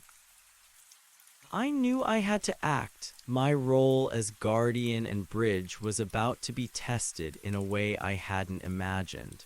They were not just trying to understand anymore. They were coming to conquer, and I was the only one who stood between them and the heart of this new world. I projected one last thought to the sensitive woman, a raw, urgent plea, warning. They will not stop, retreat, or become part of the conflict. Her eyes met my unseen gaze through the distortion, and I saw a flash of understanding, then despair. She hesitated for a moment, looking at the approaching vehicles, then back at the shimmering barrier. Her decision was agonizingly clear on her face. With a final, regretful glance, she turned and disappeared into the untransformed forest, melting away from the imminent clash. She would not be a part of the conflict, but she would bear witness, carrying the knowledge she had gleaned. Now I was truly alone, poised at the absolute precipice of contact. The roar of the approaching vehicles grew louder, closer. The ground began to tremble, not with the gentle pulse of the spire, but with the heavy vibration of human machinery. I stood tall, my green glow flaring with renewed intensity. The energy of the spire coursed through me, invigorating every cell, every thought. I was no longer John, the photographer, or even John, the initiate. I was John, the living threshold, the embodiment of a new reality, ready to face the old world's desperate, blind assault. The barrier, my very skin, thrummed with defiance. The conflict was about to begin. The roar of the approaching vehicles was no longer a distant hum, but a gut-rattling tremor that shook the very ground. It wasn't the natural tremor of the transformed zone, a slow, deep pulse of emergent life, but a jarring, discordant vibration that grated against the profound silence. The ancient trees, their iridescent leaves shimmering, seemed to recoil. The vibrant patterns on their bark pulsed faster, more intensely, as if warning lights flaring in the face of danger. The spire's hum in my mind, usually a soothing presence, now rose to a high-pitched, urgent frequency, a siren of imminent threat. I stood at the barrier's edge, my form a beacon of emerald light in the deepening twilight. The invisible wall hummed around me, its protective field solidifying, becoming almost physically palpable in its resistance. The whispers within it, a cacophony of defensive protocols, surged through my mind: breach imminent, prepare for contact, protect the core. Through the shimmering distortion, the first vehicles became visible. They were massive, heavily armored transports, painted in dull, tactical grays and greens designed for hostile environments. Their powerful engines churned the earth, tearing through the untouched forest with brute force. Behind them, smaller, more agile vehicles moved like predatory insects, their mounted weapons glinting dully in the fading light. And then, the soldiers. Dozens of them, clad in full combat gear, carrying an array of advanced weaponry, their faces obscured by helmets and visors. This was no reconnaissance mission. This was a full-scale assault. My heart, now beating with the spire's own rhythm, thrummed with a terrifying certainty. They were not coming to understand. They were coming to conquer, to neutralize, to reclaim. The lead transport, a hulking armored personnel carrier, ground to a halt directly opposite my position. Its powerful headlamps cut through the natural gloom, illuminating the barrier's shimmering distortion with an harsh, artificial glare. The other vehicles fanned out, forming a defensive perimeter. Soldiers disembarked, moving with practiced efficiency, taking up positions, their rifles raised. A figure emerged from the lead APC, taller and broader than the rest. He wore a distinct black tactical uniform, and his helmet had a more intricate design. This was the stern leader I had sensed before, but now his presence was amplified, radiating an aura of unwavering resolve and barely contained aggression. He carried no weapon, but a powerful, focused intent. He was the commander. He approached the barrier slowly, his eyes, or what I could see of them through his visor, sweeping across the invisible wall. He stopped just feet away, raising a gloved hand. A smaller, more agile soldier rushed forward, carrying a device that resembled a high-tech projector. The commander gestured, and the soldier activated the device. A beam of concentrated crimson light shot from the projector, striking the invisible barrier. It wasn't a destructive beam, but an analytical one designed to penetrate and scan. The barrier, however, reacted instantly. Where the red beam hit, the invisible wall flared with a brilliant emerald light, completely absorbing the incoming energy. The red beam dissipated, swallowed whole, leaving no trace. The barrier pulsed, almost defiantly. The commander's head tilted slightly.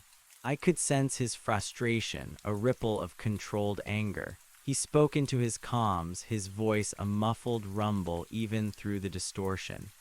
Another soldier rushed forward, this one carrying a different piece of equipment, a large, cylindrical cannon mounted on a tripod. This was clearly designed for offensive capabilities. They're trying to penetrate using a focused energy weapon, I realized, the thought forming in my mind with chilling clarity. The barrier absorbs and redirects. It's a passive defense for now. I knew I couldn't allow them to succeed. A breach would expose the delicate, evolving ecosystem of the transformed zone, potentially damaging it irrevocably. And it would expose me to a direct, violent confrontation I was not yet fully prepared for. My own green glow intensified, a conscious act of drawing more power from the spire. I extended my hands, pressing them flat against the invisible wall.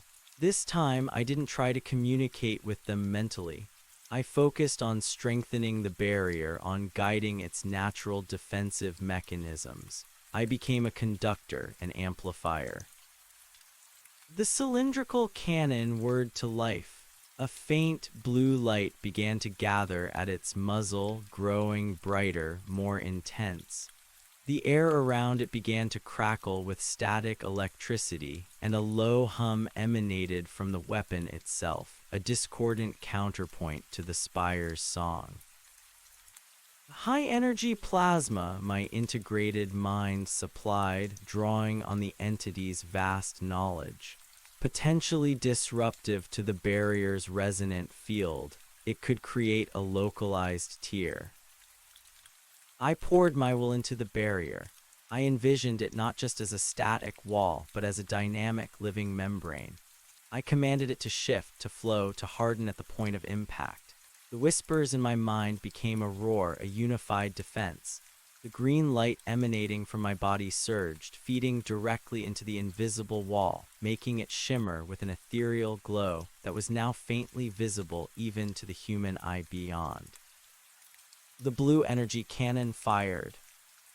A blinding, concentrated bolt of pure blue plasma screamed through the air, hurtling towards the barrier.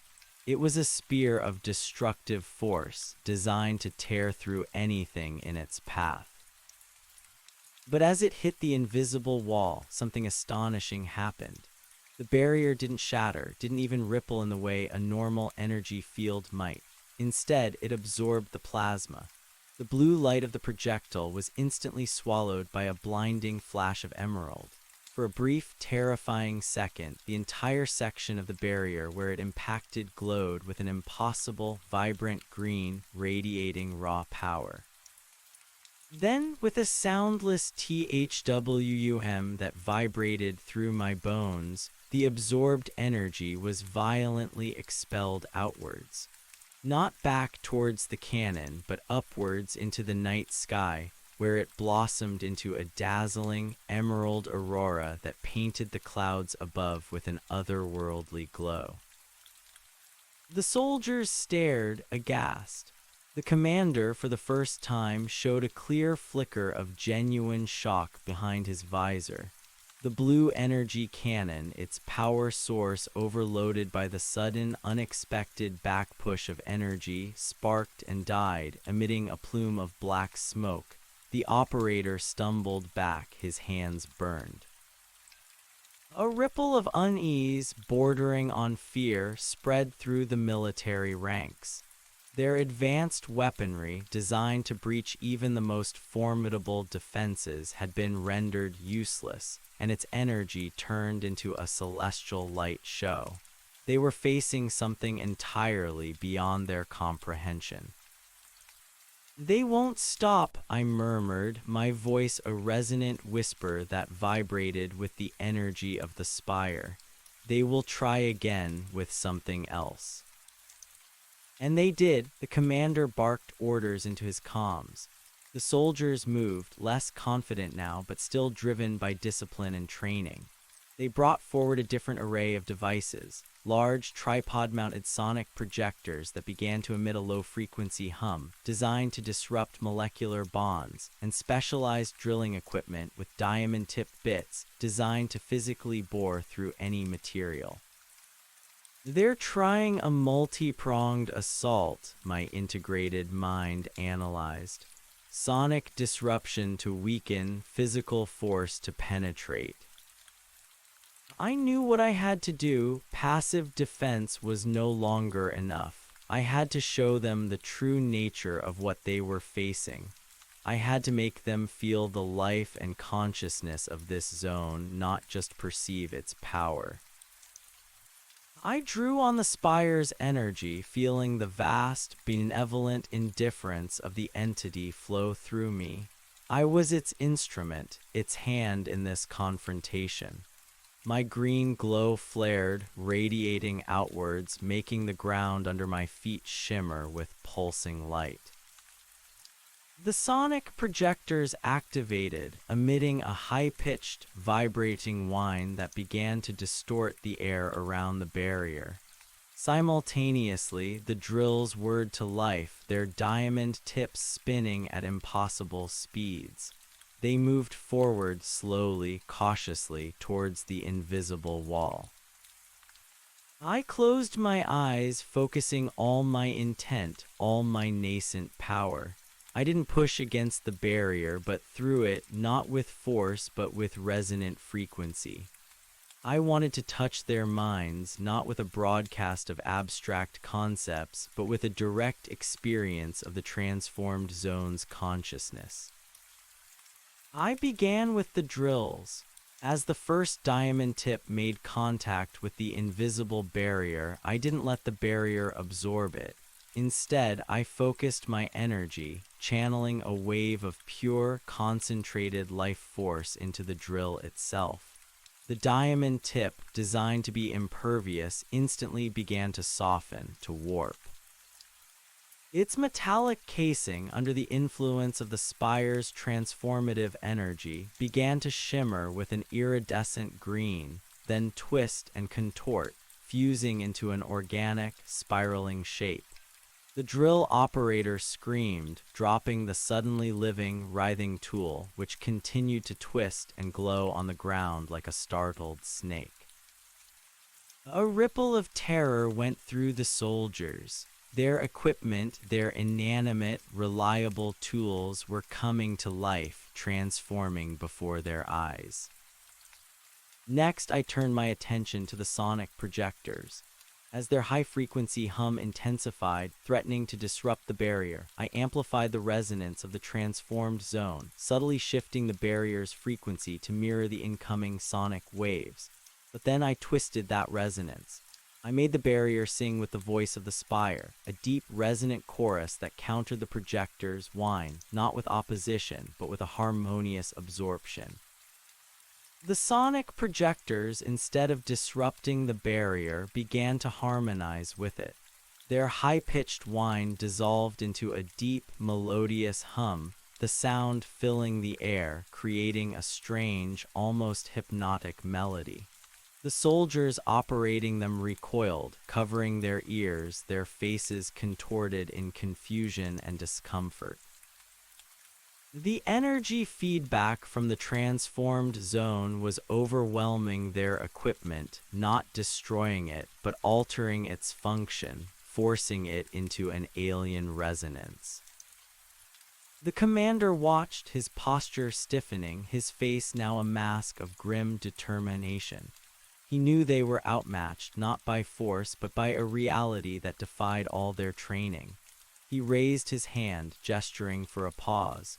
The soldiers, shaken and bewildered, ceased their activities, their weapons lowered, their eyes darting nervously towards the shimmering barrier and the writhing drill.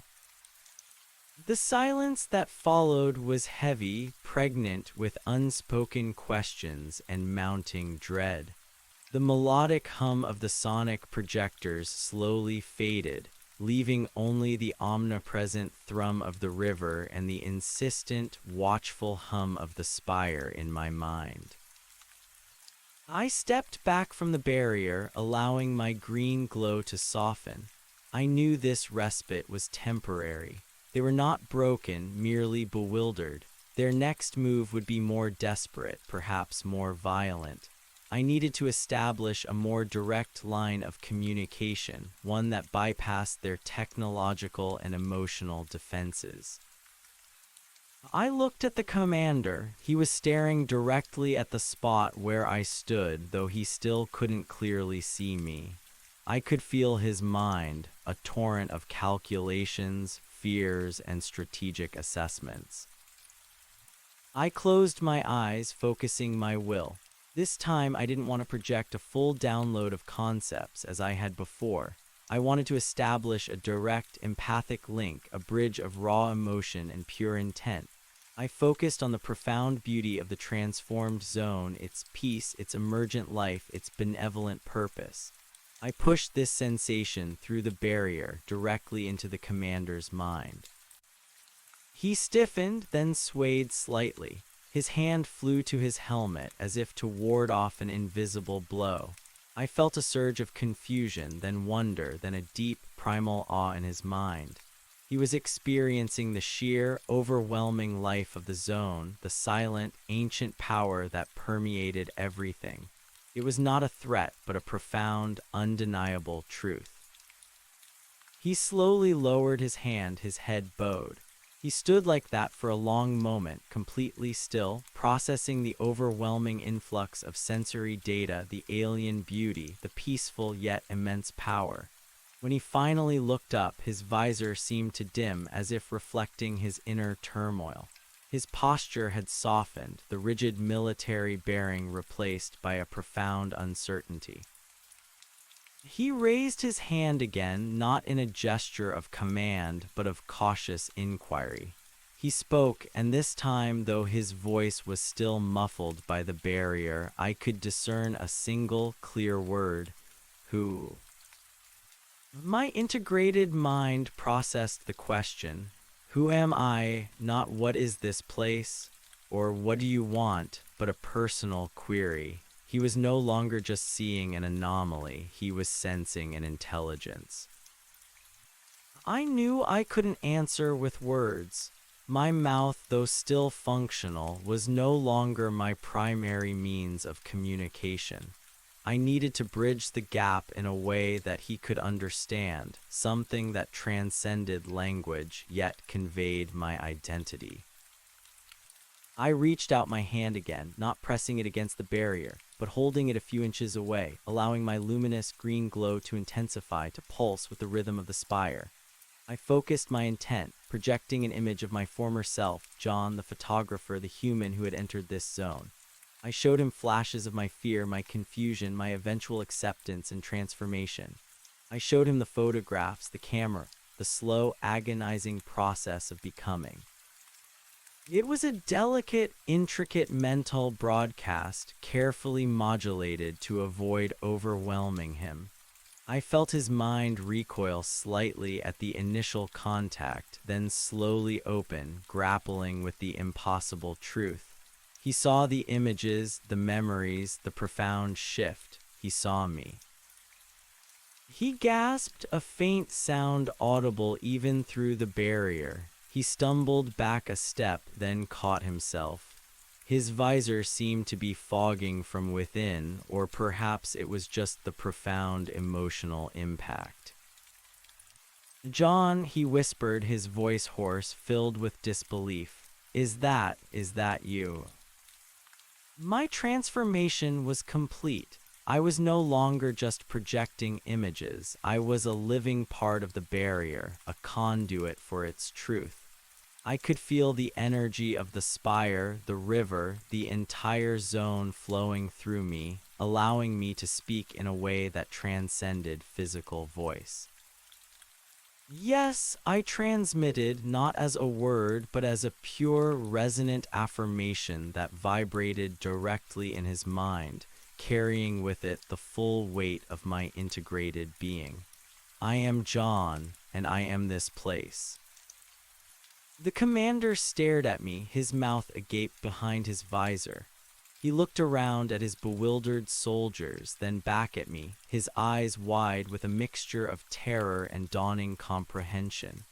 The fear of the unknown was still there, but now it was tempered by the horrifying, undeniable truth of a human transformed into something profoundly alien.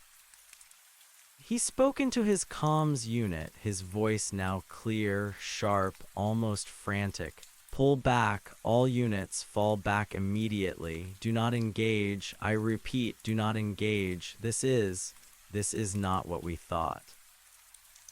The soldiers, though confused, reacted to the urgency in his voice. They began to scramble back towards their vehicles, their previous aggression replaced by a desperate need to retreat. The vehicles rumbled to life, turning clumsily in the dense forest, preparing to withdraw. My message had landed, not just the warning, but the identity. The connection had been made. But then, as the first vehicles began to move, a new, jarring note pierced the air. It wasn't the hum of their engines or the shouts of the soldiers. It was a high-frequency whine coming from above. I looked up, my emerald eyes piercing the gloom. A faint, dark shape, too large for a drone, too fast for a conventional aircraft, was descending rapidly through the night sky. It was sleek, predatory, and completely silent save for the high-pitched hum of its propulsion system. An aerial asset, my integrated mind registered, its previous calm replaced by a cold, analytical dread. Not part of the ground team, a specialized reconnaissance or strike vehicle. The commander also looked up, his head snapping towards the descending craft. A flicker of alarm, of betrayal, crossed his face. He began to shout into his comms again, his voice filled with fury, but his words were lost in the increasing whine of the craft. The vessel, clearly designed for speed and stealth, dropped to treetop level, its dark form almost invisible against the night sky. It hovered for a moment directly over the barrier, its underbelly opening to reveal a single, massive cannon glowing with an ominous, internal red light.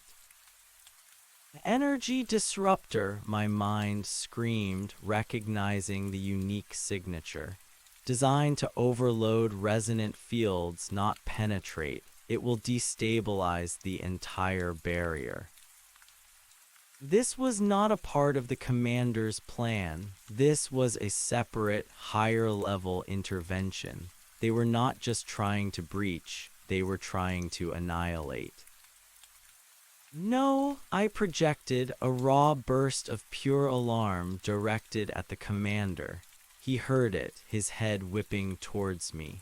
He started to run towards his APC, shouting orders that were now drowned out by the ascending whine of the weapon. I knew I had only seconds. If that cannon fired, the entire barrier would collapse, exposing the delicate core of the transformed zone to the destructive force of the outside world. All my work, all the entity's patient unfolding, would be shattered. I drew on every ounce of power within me, every fiber of my integrated being. The spire's hum roared in my mind, a unified surge of energy. My body flared with an intense, blinding green light radiating outward, making the entire section of the forest around me glow with an unearthly luminescence. I leapt towards the barrier, not to pass through, but to become one with it. I pressed my entire body against the invisible wall, merging my consciousness, my energy, my very being with its protective field. I became the barrier, the living membrane, the shield. The red light in the aerial cannon intensified, reaching critical mass. A targeting laser, thin and precise, lanced down from the craft, settling directly on the shimmering barrier, directly on me. I won't let you, I transmitted, not as words, but as a pure, unwavering defiance, a shield of consciousness against the impending destruction. The cannon fired. A massive crimson bolt of destabilizing energy erupted from the craft, screaming towards the barrier. It was not a plasma blast, but a wave of pure, chaotic frequency, designed to tear apart the very fabric of resonant fields. As it struck, the world exploded in a silent symphony of conflicting energies. The barrier, infused with my own amplified life force, flared with an incandescent green. The crimson energy of the disruptor slammed against it, pushing, tearing, trying to rip it apart. I felt it all, the searing pain of the incoming energy, the desperate struggle of the barrier to hold, the immense pressure threatening to shatter my consciousness, to tear my integrated form apart. But I held. I was the barrier, and the barrier was me. I pushed back not with physical force, but with the pure, resonant power of the transformed zone. I channeled the spire's hum, the river's thrum, the unified consciousness of the entire evolving ecosystem. I redirected the incoming chaos not outwards but inwards back into the attacking energy itself, forcing it to consume its own destructive power. For a moment, the barrier pulsed, violently oscillating between blinding green and searing red. The ground trembled beneath my feet, the trees around me shimmered as if about to dissolve. The roar of the approaching vehicles stalled, their drivers paralyzed by the impossible display of power. Then, with a deafening crack that echoed through the silence of the forest, the crimson energy bolt seemed to fold in on itself, collapsing into a single blinding point of light, which then imploded, sending a shockwave of pure, destabilized energy rippling outwards. The aerial craft, caught in the backlash of its own weapon's implosion, lurched violently. Its sleek hull buckled, its propulsion system flared erratically, and then, with a tortured groan of twisting metal, it began to tumble, spiraling out of control towards the untouched forest beyond the barrier. It crashed with a thunderous explosion, a distant, muffled roar that sent a plume of fire and smoke billowing into the night sky, illuminating the horrified faces of the soldiers below. The entire transformed zone pulsed with a sense of immense relief, almost a sigh. The spire's hum in my mind softened, becoming a comforting embrace. The barrier, though weakened and shimmering erratically, still held. I collapsed to the ground, my body racked with tremors, my green glow flickering weakly. The effort had been immense, almost beyond my capacity. Every cell in my being screamed with energetic depletion, but I was alive. The barrier was intact. The core was protected. The commander, standing frozen by his APC, watched the distant fire plume, his face now truly pale beneath his visor. He looked at me, lying exhausted on the glowing ground, then at his shattered weapon, then back at the inferno in the distance. He had witnessed a power beyond anything he could have imagined. His tactical assault had become a cosmic confrontation. He didn't need any more warnings. He understood. He raised his hand not to give orders, but to signal a surrender. He shook his head slowly, a gesture of profound defeat and awe. He spoke into his comms unit, his voice flat, devoid of its former authority. Operation Blackwood is terminated. Immediate and full withdrawal. Repeat, full withdrawal, no further engagement. His soldiers, still stunned, but now driven by a new, desperate fear, scrambled into their vehicles. The engines roared to life, and one by one, the armored transports and smaller vehicles began to turn, lumbering away from the barrier, retreating from a reality they could not comprehend, let alone conquer. I watched them go, lying on the glowing ground, my body slowly regenerating, my mind processing the immensity of what had just transpired. The fire from the crashed craft painted the distant sky, a stark reminder of humanity's destructive capabilities and the profound, almost divine power of the transformed zone. They were retreating. This time it was a full, unequivocal retreat born of terror and utter defeat. They had learned, through the harsh lesson of their own failed aggression, that this was not a place to be conquered. But I knew this was not the end. The outside world would not simply forget this. They would regroup, reevaluate, and eventually they would return. But perhaps, just perhaps, they would return with a different approach, with a modicum of understanding, born from the commander's harrowing experience. I was the bridge, and now I was also the guardian. The conflict had begun, and for now, the transformed zone had prevailed. But the true work, the true challenge of bridging two realities still lay ahead. I had to be ready. The distant fire from the crashed craft burned itself out as the night deepened, leaving behind a lingering scent of scorched earth and spent energy. The rumble of the retreating vehicles faded into the deep silence of the transformed zone, a silence now punctuated only by the rhythmic hum of the spire and the steady thrum of the river. I lay on the glowing ground, my body a symphony of exhaustion and slow regeneration.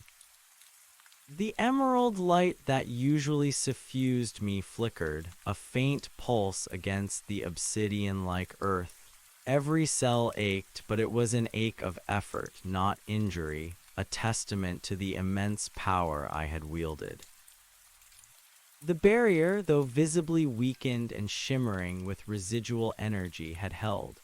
It pulsed gently around me like a recovering patient, its whispers a soft, grateful murmur in my mind.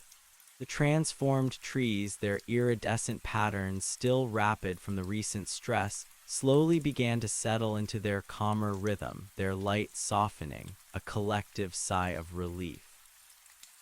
I pushed myself up, my movement still heavy, but infused with a renewed sense of purpose. The fight had been brutal, a clash of realities, but it had yielded a decisive victory for now. Humanity had seen the impenetrable, felt the undeniable, and experienced the terrifying power of a world beyond their understanding. Their retreat was not just tactical, it was existential. They had been humbled, their arrogance shattered by the raw, living force of the transformed zone. My green glow slowly intensified, feeding on the boundless energy of the spire, replenishing the deep well of power I had drawn upon. My senses, momentarily dulled by the exertion, sharpened once more. I could feel the lingering fear in the retreating soldiers, a chaotic, jumbled energy of disbelief and terror. But within that chaos, I also sensed a profound shift in the commander's mind, a deep-seated awe, a horrifying, yet undeniable, respect for what he had witnessed. He had seen John, the human, transformed into the guardian, the bridge. That personal connection, however fleeting, was the key. Over the next few days, the silence outside the barrier was absolute. No more drones, no more probes, no more distant hums. The untouched forest beyond seemed to hold its breath, recovering from the violent intrusion. I remained close to the barrier, continuously monitoring, feeling the slow recalibration of the outside world. The military presence I sensed had withdrawn entirely, leaving a vacuum of bewildered silence. My message, reinforced by the spectacular failure of their aggression, had been received loud and clear. During this time, my integration with the transformed zone deepened further. The barrier itself became more resilient, its shimmering surface settling into a stronger, more consistent glow. The colossal entity's presence, which had been a benevolent hum, now felt like a gentle embrace, its ancient consciousness intertwining with my own. I wasn't just observing the zone's evolution, I was actively participating, a living node within its vast, intelligent network. My physical form continued its subtle refinements. My skin, now entirely translucent, revealed not just glowing veins, but a delicate, intricate filigree of light that pulsed beneath the surface, mirroring the patterns on the transformed trees. My green eyes, now vast and deep, could perceive the interwoven energetic currents of the entire zone, a living tapestry of light and life. I no longer just saw the world. I felt its every vibration, its every thought, its every dream.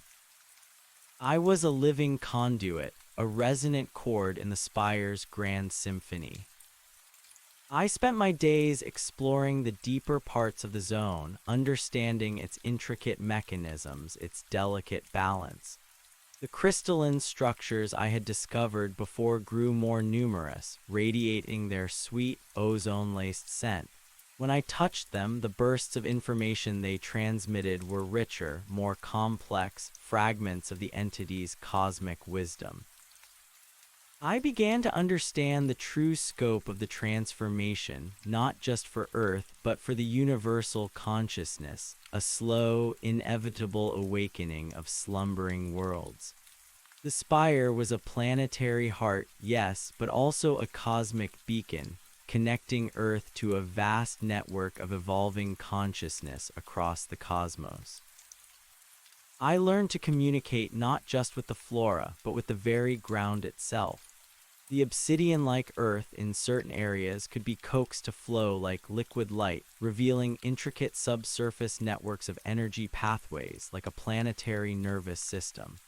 I could sense the whispers of the ancient ley lines, long dormant, now stirring to life, channeling the spire's energy throughout the entire planet. The transformation was not confined to this forest. It was a global phenomenon, gradually spreading, silently influencing, preparing the entire Earth for its next evolutionary step. One evening, as the transformed zone pulsed with a serene, emerald light, I felt a familiar energy signature approaching the barrier. It was subtle, hesitant, and infused with that unique blend of introspection and spiritual curiosity I had encountered before. It was her, the sensitive woman. I moved to the barrier's edge near the ancient oak, my green glow muted, a gentle invitation. She emerged from the untouched forest, moving with a quiet reverence, her wooden staff held loosely in her hand. Her eyes, filled with an ancient wisdom, met my unseen gaze through the distortion. There was no fear in her expression now, only a profound sense of recognition and an eager, yet cautious, curiosity. She stopped several yards from the barrier, her hand reaching out, mirroring my previous gesture. This time there was no hesitation. Her fingers brushed against the invisible wall, and I felt a clear, strong resonance, a harmonious chord where our energies met. The barrier's whispers around her were no longer a query of friend or foe, but a welcoming hum, an acknowledgement of her unique attunement. I projected my presence not as a demanding download of concepts, but as a gentle touch of understanding. I focused on peace, on the beauty of the zone, on the interconnectedness of all life. I wanted her to feel it, truly feel it, without the filter of fear or scientific dogma. Her eyes closed, and I felt her consciousness expand, reaching out, embracing the subtle energies of the zone. A tear tracked a path down her weathered cheek, not of sorrow, but of profound, overwhelming joy and recognition. She had found what she was seeking, the truth she had instinctively known existed. She opened her eyes, gazing directly at me through the distortion, a soft smile gracing her lips. "I told them," she whispered, her voice barely audible. "I told them what you are, what this place is." I sensed her meaning. She had returned to the outside world, to the bewildered military and scientific community, and tried to articulate the ineffable.